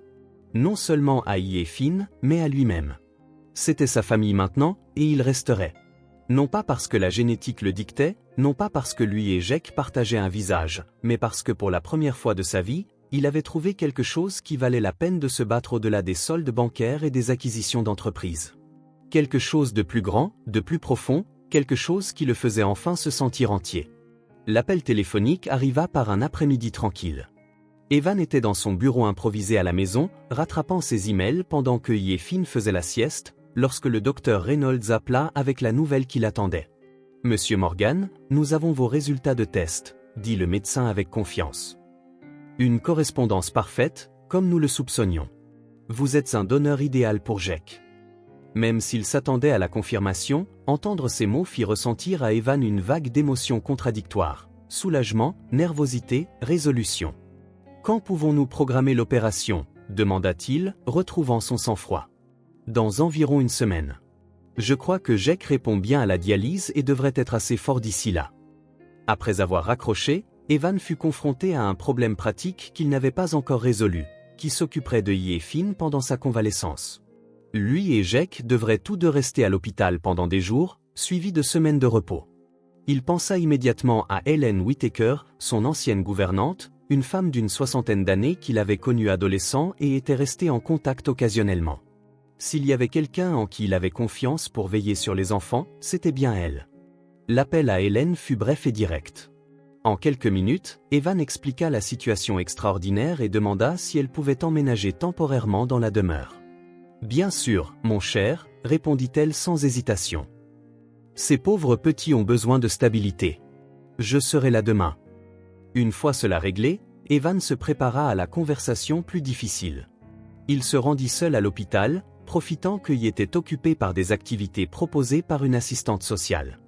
La chambre de Jake était décorée de dessins colorés qu'il avait fait ces derniers jours, des maisons, des arbres et des bonshommes allumettes représentant la famille, incluant désormais Evan, toujours dessiné en costume même lorsqu'il portait des vêtements décontractés. Jake avait meilleure mine, moins pâle, assis dans son lit, lisant un livre qu'Evan avait apporté la semaine précédente. Et, sourit-il en regardant autour de lui. « Où sont les enfants ?»« À la maison, » répondit Evan en s'asseyant sur la chaise près du lit. « J'avais besoin de te parler seul. » L'expression de Jake devint sérieuse. « Qu'est-ce qui ne va pas ?»« En fait, j'ai de bonnes nouvelles concernant la greffe. Ils ont trouvé un donneur compatible. » Evan prit une profonde inspiration. « Oui, moi. » Le silence qui suivit fut lourd. Jake le fixait avec un mélange de confusion et d'incrédulité. « Toi ?» demanda-t-il finalement. « Pourquoi ? » « Parce que je suis compatible. Une correspondance parfaite. »« Mais pourquoi ferais-tu ça ? Tu me connais à peine. » Evan se pencha en avant. « Jake, je pense que tu t'en doutais déjà, depuis le premier instant où nous nous sommes rencontrés, que nous nous ressemblons. » Jake tenta de détourner le sujet. « Que nous sommes frères, » corrigea doucement Evan. « Jumeaux identiques. » Jake tourna son visage vers la fenêtre, silencieux un long moment.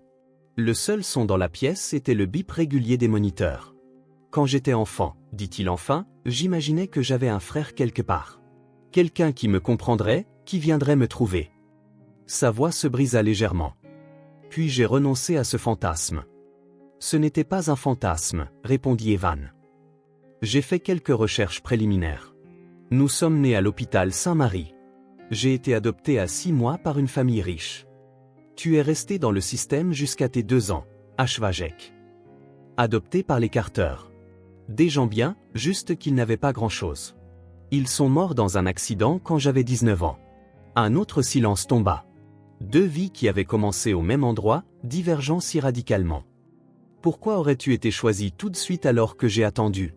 demanda Jake, sa voix basse révélant une vieille blessure. « Peut-être que tu étais plus fort, le favori. » La douleur dans ses mots était si crue qu'Evan la ressentit physiquement. « Tu as probablement tout eu, » continua Jake. « Meilleures écoles, meilleures opportunités, bâti un empire. Et toi, tu as bâti une famille, » répondit Evan sans hésitation. « Ye-Fin. L'amour qu'ils ont pour toi, comment tu les as protégés même dans les pires circonstances. Ça vaut plus que n'importe quel empire. » Jake cligna des yeux, surpris par sa réponse. Une larme s'échappa, roulant lentement sur sa joue. Il l'essuya rapidement, l'air embarrassé. « Désolé, » murmura-t-il. « Je ne pleure jamais devant personne. Pas Mamie. Elle a besoin de me voir fort. » « C'est peut-être pour ça qu'elle est si forte, » observa Evan. « Elle a appris de toi. » Jake secoua la tête, incapable d'accepter le compliment. « Écoute, Evan, j'apprécie l'offre plus que je ne peux le dire, mais je ne peux pas accepter. »« Pourquoi pas ? » ?»« Parce que tu ne me dois rien, » dit fermement Jake. « Nous ne sommes pas responsables l'un de l'autre juste parce que nous partageons de l'ADN. Tu as ta vie. Tu as déjà fait plus qu'assez en t'occupant des enfants, en payant cet hôpital. » « Non, » interrompit Evan, sentant une détermination qu'il éprouvait rarement. « Il ne s'agit pas d'obligation. Il s'agit de choix. Jake le regarda, confus. Que veux-tu dire? Tu ne me dois rien, répéta Evan les mots de Jake. Et je ne te dois rien. Ses yeux rencontrèrent ceux de son frère. Non. Mais je te choisis. Quelque chose se brisa dans l'expression de Jake. Une barrière, un mur qu'il avait probablement maintenu pendant des années. Ses épaules se mirent à trembler, pour la première fois devant une autre personne, Jake Carter pleura ouvertement.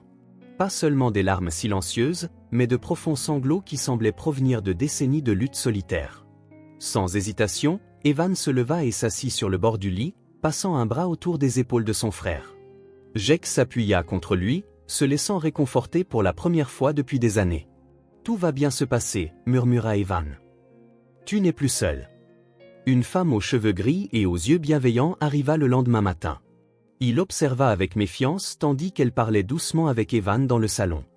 Il y avait quelque chose de réconfortant chez cette dame plus âgée, avec sa voix calme et son sourire sincère. Elle n'était ni insistante ni fausse, comme les assistantes sociales qu'il y avait appris à craindre. « Voici Madame Hélène », présenta Evan. « Elle s'occupait de moi quand j'étais enfant. »« Tu peux simplement m'appeler Hélène, ma chérie », dit la femme, n'essayant pas de trop s'approcher ni de forcer une connexion. « Hélène restera avec vous pendant que ton père et moi serons à l'hôpital, » expliqua Evan.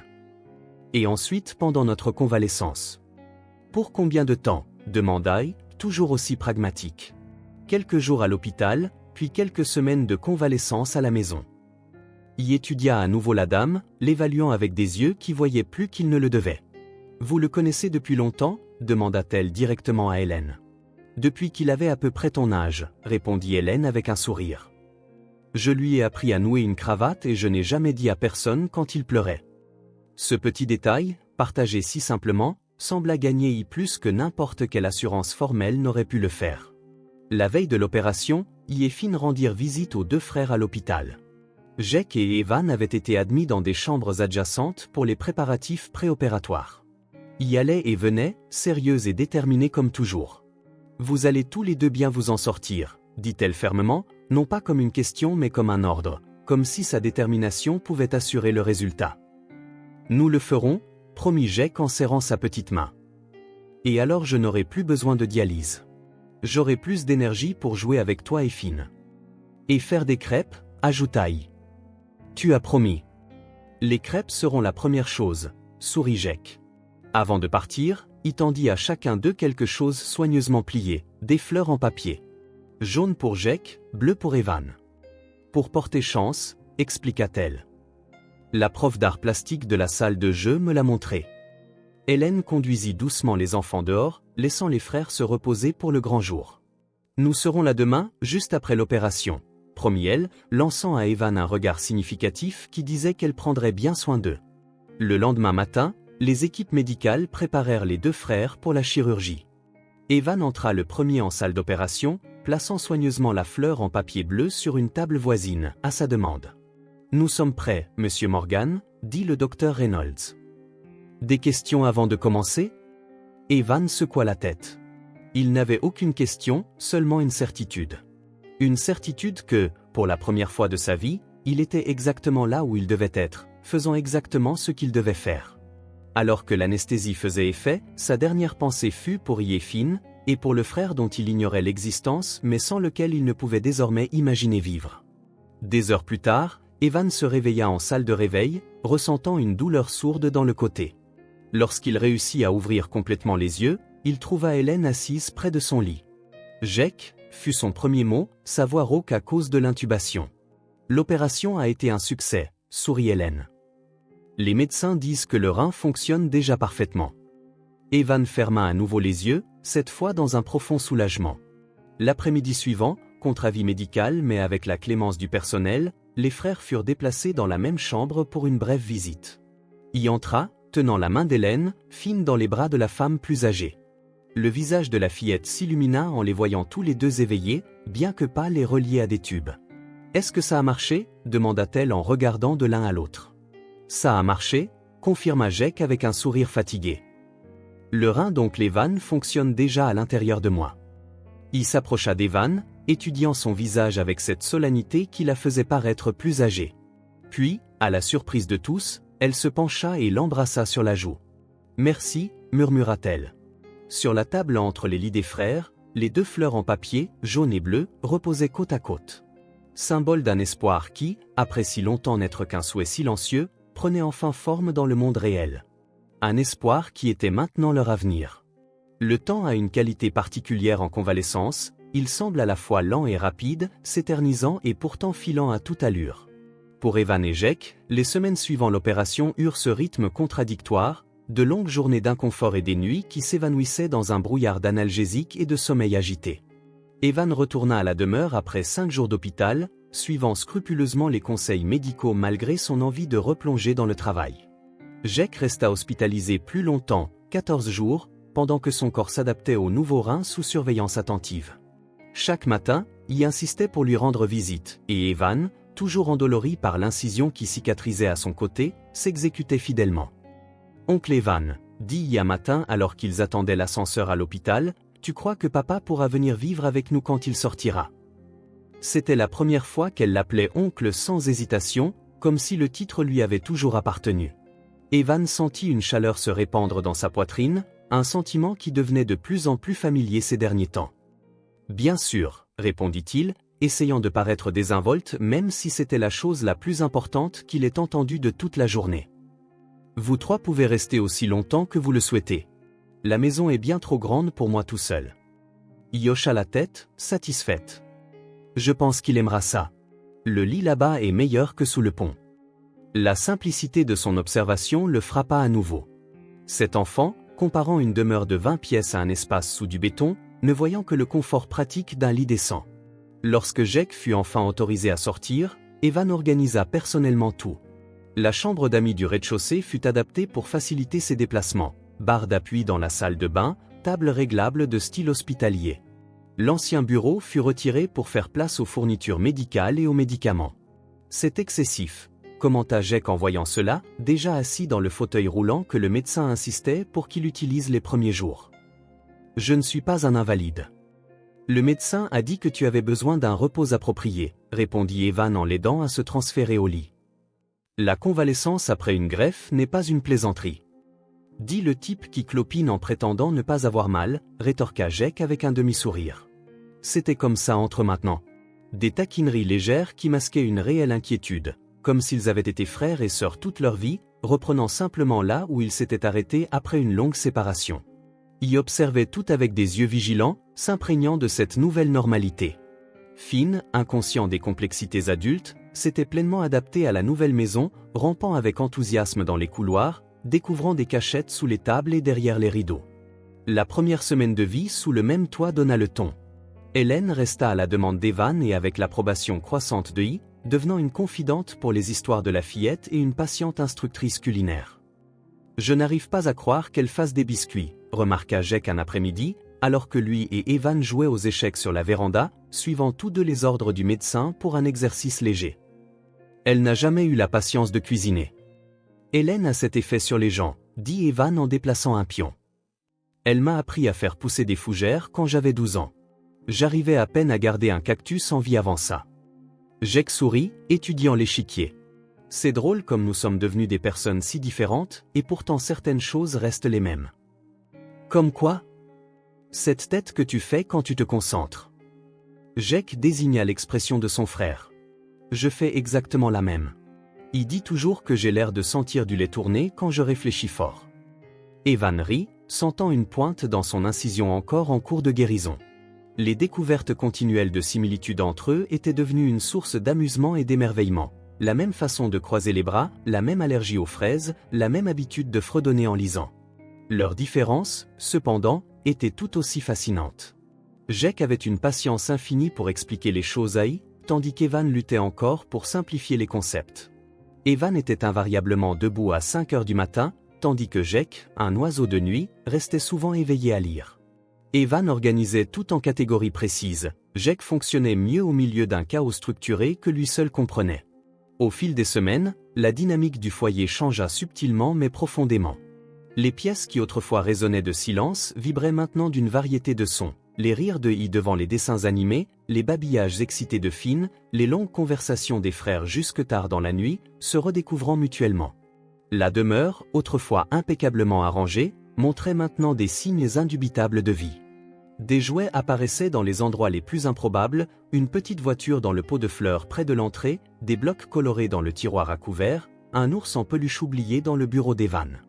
Le réfrigérateur, autrefois stoïquement stérile à l'exception d'eau pétillante et de fruits importés, débordait maintenant de yaourts aux saveurs étranges que y adorait, de purée maison pour Finn et de restes de lasagne que Jake apprenait à faire avec Hélène. Le médecin a dit que tu pouvais commencer à faire des promenades plus longues, mentionna Evan au petit déjeuner, environ un mois après l'opération. Je pensais qu'on pourrait aller au parc aujourd'hui. Nous tous, demanda immédiatement, son visage s'illuminant à cette idée. Bien sûr, répondit Evan, déjà habitué à inclure les enfants dans chaque projet. On peut emporter des encas et passer l'après-midi là-bas. Comme un pique-nique, insista la fillette, comme si elle avait besoin de confirmation qu'elle ne se méprenait pas. Exactement comme un pique-nique.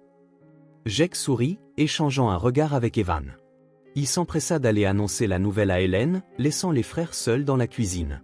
Elle n'a jamais vraiment fait de vrai pique-nique, expliqua doucement Jake. Elle en parlait toujours après avoir lu quelque chose à la bibliothèque, mais nous n'en avons jamais eu l'occasion.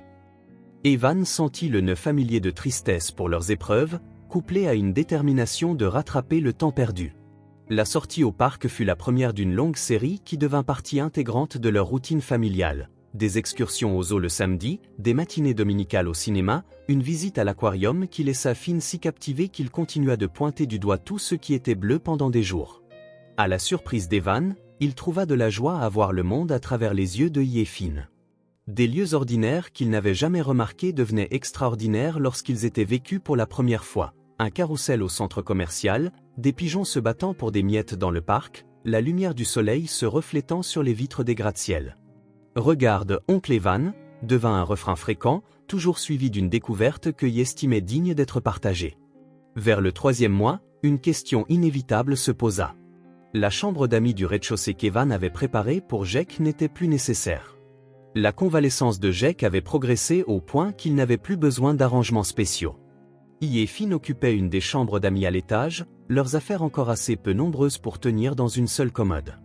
La question flottait dans l'air, inexprimée mais présente dans les hésitations de Jake, dans les regards incertains qu'il échangeait parfois avec Evan.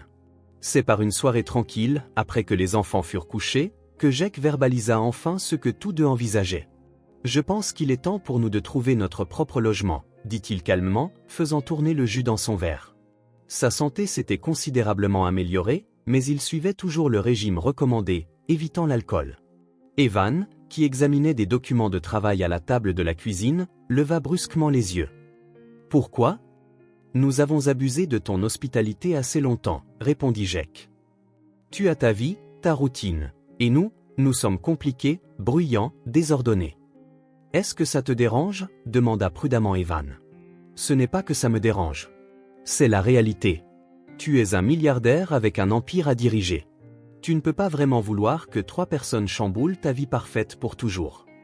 Evan resta silencieux un moment, pesant les mots de son frère. Sais-tu ce que je détestais le plus avant que vous n'arriviez ? Demanda-t-il finalement. Jake haussa un sourcil, attendant. Le silence, continua Evan.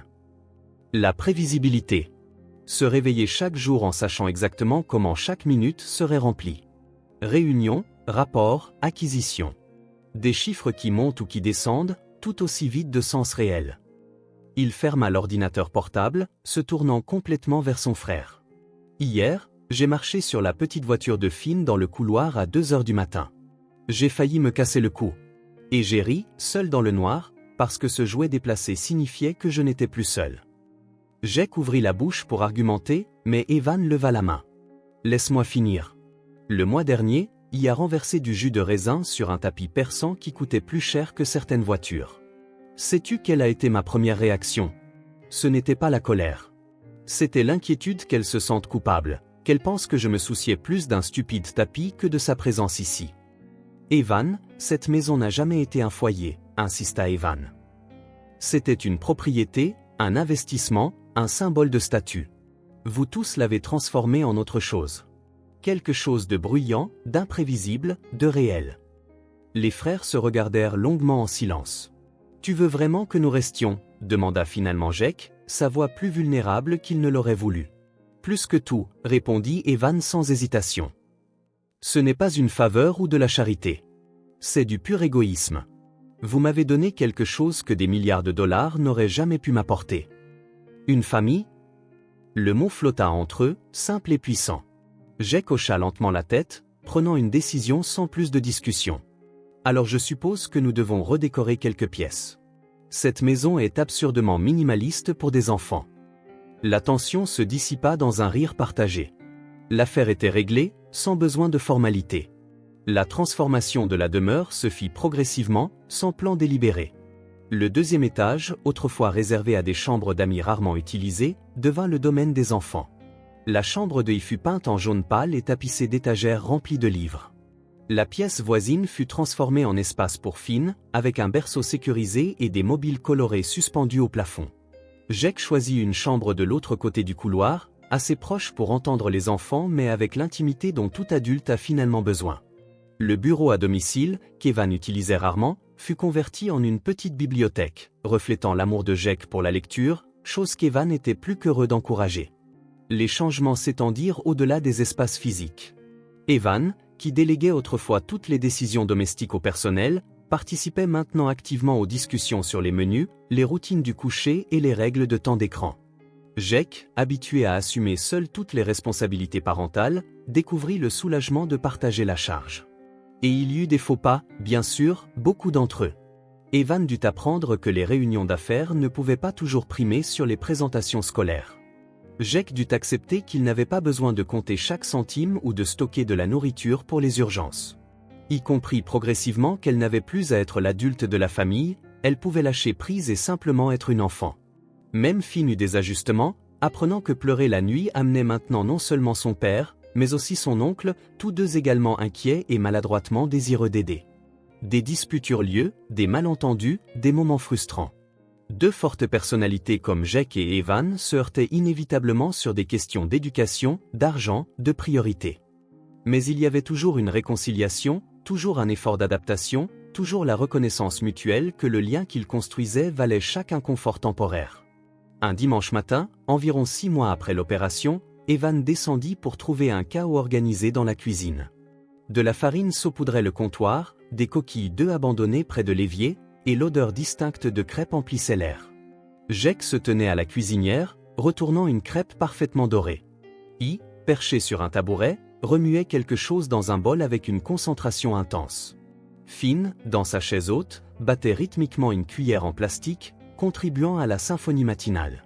« Oncle Evan » s'exclama en le voyant.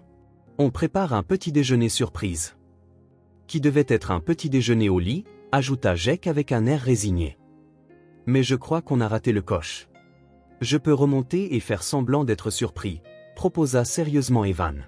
« Ne sois pas idiot, rigolaille. On t'a déjà vu. Assieds-toi, on va te servir. » Evan s'exécuta, observant la scène avec un sentiment de complétude qu'il n'avait jamais éprouvé auparavant. C'était sa famille maintenant. Imparfaite, bruyante, parfois compliquée, et absolument parfaite ainsi. Lorsqu'il posa devant lui une assiette de crêpes de formes inégales, décorée de fraises, qu'il ne pouvait techniquement pas manger en raison de l'allergie partagée avec Jake, il ne le mentionna pas. Il sourit simplement, la remercia et glissa discrètement les fraises dans l'assiette de quand elle ne regardait pas. Jake le remarqua, bien sûr. Mêmes yeux, même sens de l'humour. Ça valait le coup d'essayer, murmura-t-il en passant le sirop à Evan. Toujours, acquiesça Evan. Et c'était leur vie maintenant, remplie de petits moments de compréhension mutuelle, de sacrifices silencieux, de faux pas et de rétablissement. Un lien authentique, formé non seulement à cause de l'ADN qui les avait réunis, mais par le choix quotidien de rester, d'essayer, d'aimer. Dans l'entrée de la demeure, où se trouvait autrefois un élégant arrangement de fleurs artificielles, se dressait maintenant un vase de marguerites jaunes fraîches. Une tradition commencée par et perpétuée par tous. Un rappel constant de cette rencontre improbable qui avait transformé 4 vies solitaires en une seule famille. Une famille imparfaite, une famille encore en apprentissage. Une vraie famille. Il est curieux de voir comment le temps marque sa présence, non seulement dans les calendriers ou les anniversaires, mais dans les petits détails qui s'accumulent presque imperceptiblement, jusqu'à ce que nous regardions en arrière et voyions tout le chemin parcouru. Dans la maisonnée Morgan Carter, ces détails étaient partout ce dimanche matin, dans les marques de crayon sur le mur de la cuisine suivant la croissance de I au cours des 8 derniers mois, dans les gribouillis de crayons colorés que Finn avait laissés sur le mur du couloir, maintenant encadrés comme une œuvre d'art au lieu d'être effacés, dans les photos proliférant à travers la maison, capturant des moments qui autrefois seraient passés inaperçus mais qui méritaient maintenant d'être préservés. Finn, rapporte ça. La voix de I résonna dans le couloir, suivie du bruit de pas rapides et du cri de rire d'un bébé. Evan leva les yeux de son journal du dimanche à temps pour voir Finn, nouvellement confiant sur ses pieds, passer en courant, agitant triomphalement ce qui ressemblait à une brosse à cheveux. Il le suivait de près, les cheveux à moitié coiffés, à moitié en bataille, partagés entre l'agacement et l'amusement. Lors de ses premiers pas, il y a seulement 2 mois, Finn était hésitant, se balançant comme un petit marin sur une mer agitée. Maintenant, il était presque impossible de le tenir en place. Toute la maison avait été sécurisée pour les enfants afin d'accommoder ses aventures. Protège-coins sur les meubles, objets fragiles déplacés en hauteur, barrières pour bébé aux escaliers. Je t'ai eu. Jake apparut au coin du couloir, interceptant le petit fugueur et le soulevant dans les airs, provoquant une nouvelle explosion de rire. Je crois que ceci appartient à ta sœur, dit-il doucement en retirant la brosse des mains de Finn et en la rendant à I. Merci, papa, dit-elle en arrangeant ses cheveux avec la dignité d'une fillette de 10 ans fraîchement révolue. J'essaie d'être jolie pour le pique-nique. Tu es déjà magnifique, dirent Jake et Evan simultanément, provoquant un roulement d'yeux exaspéré de la part de I. Vous devez dire ça, répondit-elle, bien qu'elle rayonnât au compliment. Je vais finir de me préparer. Oncle Evan, as-tu déjà fait les sandwichs? Presque fini, répondit Evan en pliant son journal. Je vais les emballer maintenant. Dans la cuisine, qui avait depuis longtemps perdu son allure de salle d'exposition, Evan reprit sa tâche dominicale. Cuisiner le dimanche était devenu son rituel personnel, quelque chose qu'il n'aurait jamais imaginé apprécier. Cela avait commencé comme une nécessité. Hélène avait besoin de pause et Jake était encore en convalescence. Evan avait regardé des tutoriels en ligne, brûlé quelques crêpes, fait des pâtes presque immangeables, mais avait persisté. Maintenant, il était suffisamment compétent en matière de préparation de sandwichs pour qu'il les déclare presque aussi bons que ceux de la cantine scolaire. Venant d'elle, c'était un grand éloge. Jake entra avec Finn toujours dans ses bras, observant son frère assembler des sandwichs avec une précision quasi chirurgicale. Qui aurait cru, dit Jake.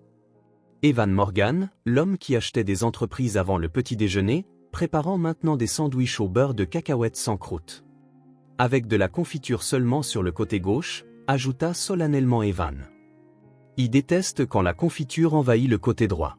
Apparemment, c'est une grave infraction à l'étiquette du sandwich. Les frères échangèrent des sourires. Ces petites nuances ou les préférences spécifiques de I, l'amour de Finn pour tout ce qui est bleu, l'aversion de Jake pour la coriandre étaient devenus un savoir partagé, partie intégrante de leur vocabulaire familial grandissant. Il y a du mal avec les maths, mentionna Jake, ajustant Finn sur sa hanche. Son professeur en a parlé à la réunion d'hier. Je peux aider, proposa immédiatement Evan. J'ai toujours été bon en chiffres. On peut organiser des séances d'études les mardis et jeudis. N'as-tu pas des réunions ces jours-là? Je peux réorganiser mon emploi du temps. Evan haussa les épaules, comme si modifier l'agenda d'un empire d'1 milliard de dollars pour accommoder des leçons de maths pour une élève de 4e année était la chose la plus normale du monde. C'était peut-être la partie la plus surprenante, la facilité avec laquelle Evan changeait ses priorités. Ce n'était pas une concession ou un sacrifice, c'était simplement ce que l'on faisait pour la famille. Il réapparut, les cheveux parfaitement coiffés et portant la robe jaune qu'elle avait reçue pour son anniversaire. Je suis prête. On peut y aller? Le parc, le dimanche, était devenu une tradition familiale. C'était le même parc où ils avaient eu leur premier pique-nique près de 9 mois auparavant, y découvrant pour la première fois ce que c'était que de s'asseoir sur une couverture à carreaux dans l'herbe, entouré de gens qui n'avaient pas à gratter quelques pièces pour le prochain repas. Aujourd'hui, l'endroit était particulièrement charmant. Le début du printemps avait apporté des fleurs fraîchement écloses et une brise légère. À l'ombre d'un vieux chêne, Evan étendit la couverture tandis que Jake installait une chaise portable pour Finn, qui était hypnotisé par les oiseaux. Toujours organisé, commença à distribuer les assiettes et les serviettes avec la précision d'une hôtesse expérimentée. « Doit-on attendre 20 minutes après avoir mangé avant d'aller sur les balançoires ?» demanda-t-elle, récitant une règle qu'elle avait apprise quelque part à la télévision. En fait, c'est un mythe, dit Evan en lui tendant un sandwich. C'est bon de jouer après, tant que tu ne fais rien de trop fatigant. I absorba cette information sérieusement, puis sourit. Alors je peux descendre le toboggan juste après avoir fini? Tant que tu finis tout, y compris les carottes, ajouta Jake, bien conscient des tactiques de sa fille pour esquiver les légumes. Le pique-nique se déroula au rythme facile qu'ils avaient développé. Finn fit un charmant désordre avec sa purée de fruits, Jake raconta des histoires de ses jours d'école, Evan expliqua patiemment pourquoi le ciel est bleu quand on le lui demanda, sans trop simplifier ni trop compliquer, une compétence qu'il avait perfectionnée ces derniers mois. « Tu te souviens quand on est venu ici pour la première fois ?» demanda I en grignotant son sandwich. « Je n'avais jamais fait de pique-nique avant. »« Je me souviens, » dit Evan. « Tu as demandé si tu pouvais enlever tes chaussures pour sentir l'herbe sous tes pieds. » Et oncle Evan a aussi enlevé ses chaussures, ajouta Jake. Même si c'étaient ces mocassins italiens chers qu'il ne laissait personne même regarder avant. Ce n'était que des chaussures, haussa les épaules Evan, comme si cela n'avait pas été un tournant symbolique dans sa vie. À un moment donné, Evan remarqua quelqu'un qui les observait, une femme aux cheveux gris sur un banc voisin. Il n'y avait rien d'intrusif dans son regard, c'était plutôt une douce reconnaissance, comme si elle était témoin de quelque chose à la fois familier et précieux. Lorsque leurs yeux se rencontrèrent, elle sourit et hocha légèrement la tête, comme pour approuver ce qu'elle voyait. Evan lui rendit le geste, conscient de ce à quoi il devait ressembler pour un étranger, juste une famille normale profitant d'un dimanche au parc. Pas un milliardaire, un ancien sans-abri et 2 enfants réunis par une série de coïncidences improbables. Simplement une famille. Et c'était exactement ce qu'ils étaient. Après avoir mangé, il courut vers les balançoires comme promis, insistant pour qu'Evan vienne la pousser très haut, presque toucher le ciel. Jake resta avec Finn, qui était fixé sur l'herbe, qu'il semblait déterminé à examiner aussi minutieusement que possible. Pendant qu'Evan poussait I, son rire résonnant de joie pure, il réfléchissait à combien sa vie avait changé.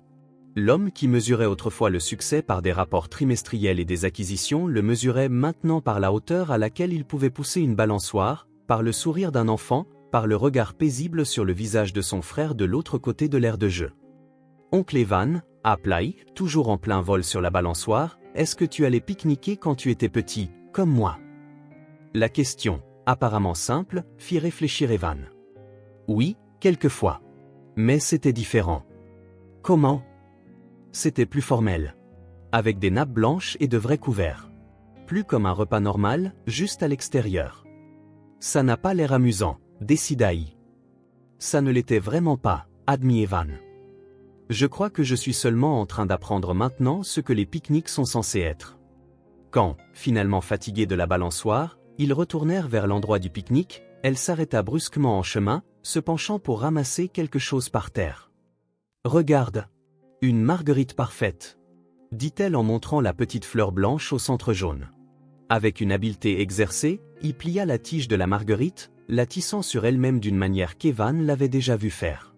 En quelques minutes, elle la transforma en un petit bricolage, une marguerite qui pouvait être conservée sans eau, sans se faner. « Pour toi » dit-elle en tendant la fleur aux allures de papier à Evan. « Celle-ci, c'est pour la garder.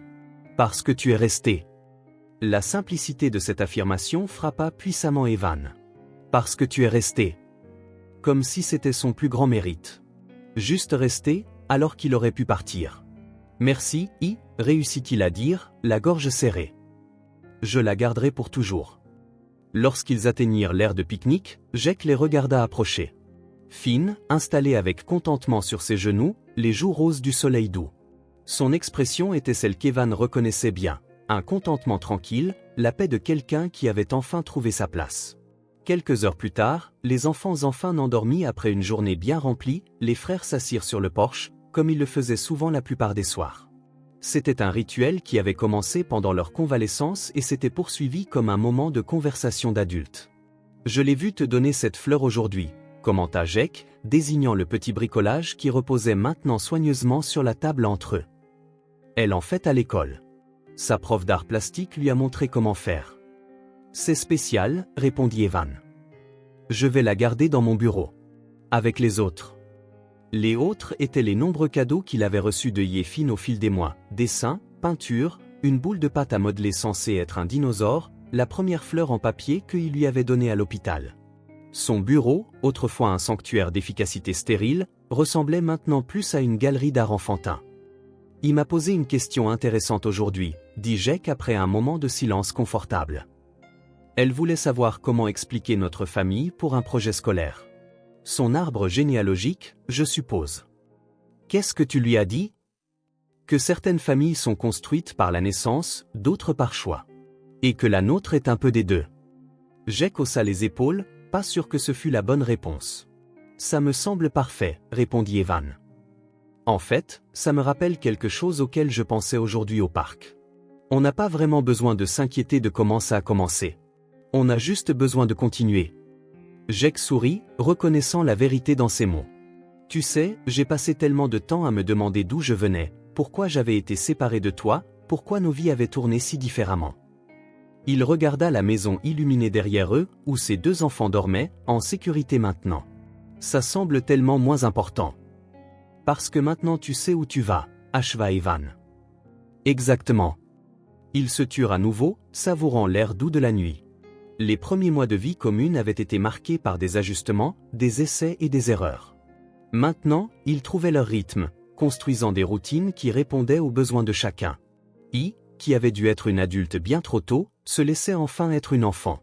Sa chambre, décorée précisément selon ses souhaits, étoiles phosphorescentes au plafond et étagères remplies de livres, était devenue son sanctuaire. Finn, née dans des conditions précaires, s'épanouissait maintenant dans un environnement stable, ses pas nouvellement découverts devenant chaque jour plus assurés. Jake avait retrouvé non seulement sa santé physique, mais aussi quelque chose de plus précieux, sa dignité. Après des mois de guérison, il avait commencé à travailler à temps partiel dans une bibliothèque locale, combinant son amour pour la lecture avec des horaires gérables qui lui permettaient d'être là pour ses enfants. Et Evan, l'homme qui définissait autrefois le succès uniquement par les acquisitions et les profits, le mesurait maintenant d'une manière complètement différente. Dans la paix qu'il ressentait en rentrant dans une maison qui était enfin un foyer. Sur le mur du salon, où autrefois ne trônaient que des diplômes encadrés et des récompenses d'entreprise, dominaient maintenant des photographies. Et lors de son premier jour d'école dans cette nouvelle vie, Finn faisant ses premiers pas, Jake sortant de l'hôpital, tous les quatre ensemble à Noël. Des étapes ordinaires pour la plupart des familles, mais extraordinaires pour ceux qui avaient failli ne pas les avoir. Le lendemain, quand Evan entra dans son bureau, il remarqua un petit changement qu'il n'avait pas vu auparavant. Sur son bureau, où n'appartenaient autrefois que des rapports et des contrats, il y avait maintenant un nouveau cadre. Jake l'avait placé là. Une photo récente d'eux quatre au parc. Sourire sincère, Finn avec de la purée de fruits étalée sur le visage, dans sa robe jaune, les frères côte à côte, identiques et totalement différents. À côté du cadre, une note de l'écriture inimitable de Jake, pour se souvenir de ce qui compte vraiment. Plus tard dans la journée, Evan fit quelque chose qu'il n'avait jamais fait auparavant. Lors d'une réunion cruciale du conseil d'administration, lorsqu'un dirigeant lui demanda s'il avait une famille, il répondit sans hésitation, « Oui. J'ai un frère jumeau, une nièce de 10 ans et un neveu de presque 2 ans. » Il n'offrit aucune autre explication ni réserve. Il ne ressentait aucun besoin de justifier comment ou pourquoi ces personnes étaient entrées dans sa vie. Parce que la famille, pour lui, n'était plus définie par des documents légaux ou des noms de famille. C'était une question de présence. C'était une question de choix. C'était rester quand on aurait pu partir. C'était être l'homme qu'il cherchait quand elle tombait et s'écorchait le genou, l'oncle que Finn appelait quand il apprenait un nouveau mot, le frère avec qui Jake pouvait partager des silences chargés de décennies de séparation et être toujours parfaitement compris. La marguerite en papier trouva sa place sur l'étagère principale de son bureau, à côté des diplômes et des récompenses qui semblaient autrefois si importants. Un simple et élégant rappel que, peu importe jusqu'où nous irons ou combien nous avons été séparés, nous pouvons toujours retrouver notre chemin. Pas nécessairement vers une maison, mais vers une famille. Vers l'endroit où nous appartenons enfin. Si cette histoire vous a touché, abonnez-vous à la chaîne et activez les notifications pour ne pas manquer les prochaines. Laissez un j'aime, car cela aide cette histoire à être recommandée à plus de personnes. À la prochaine.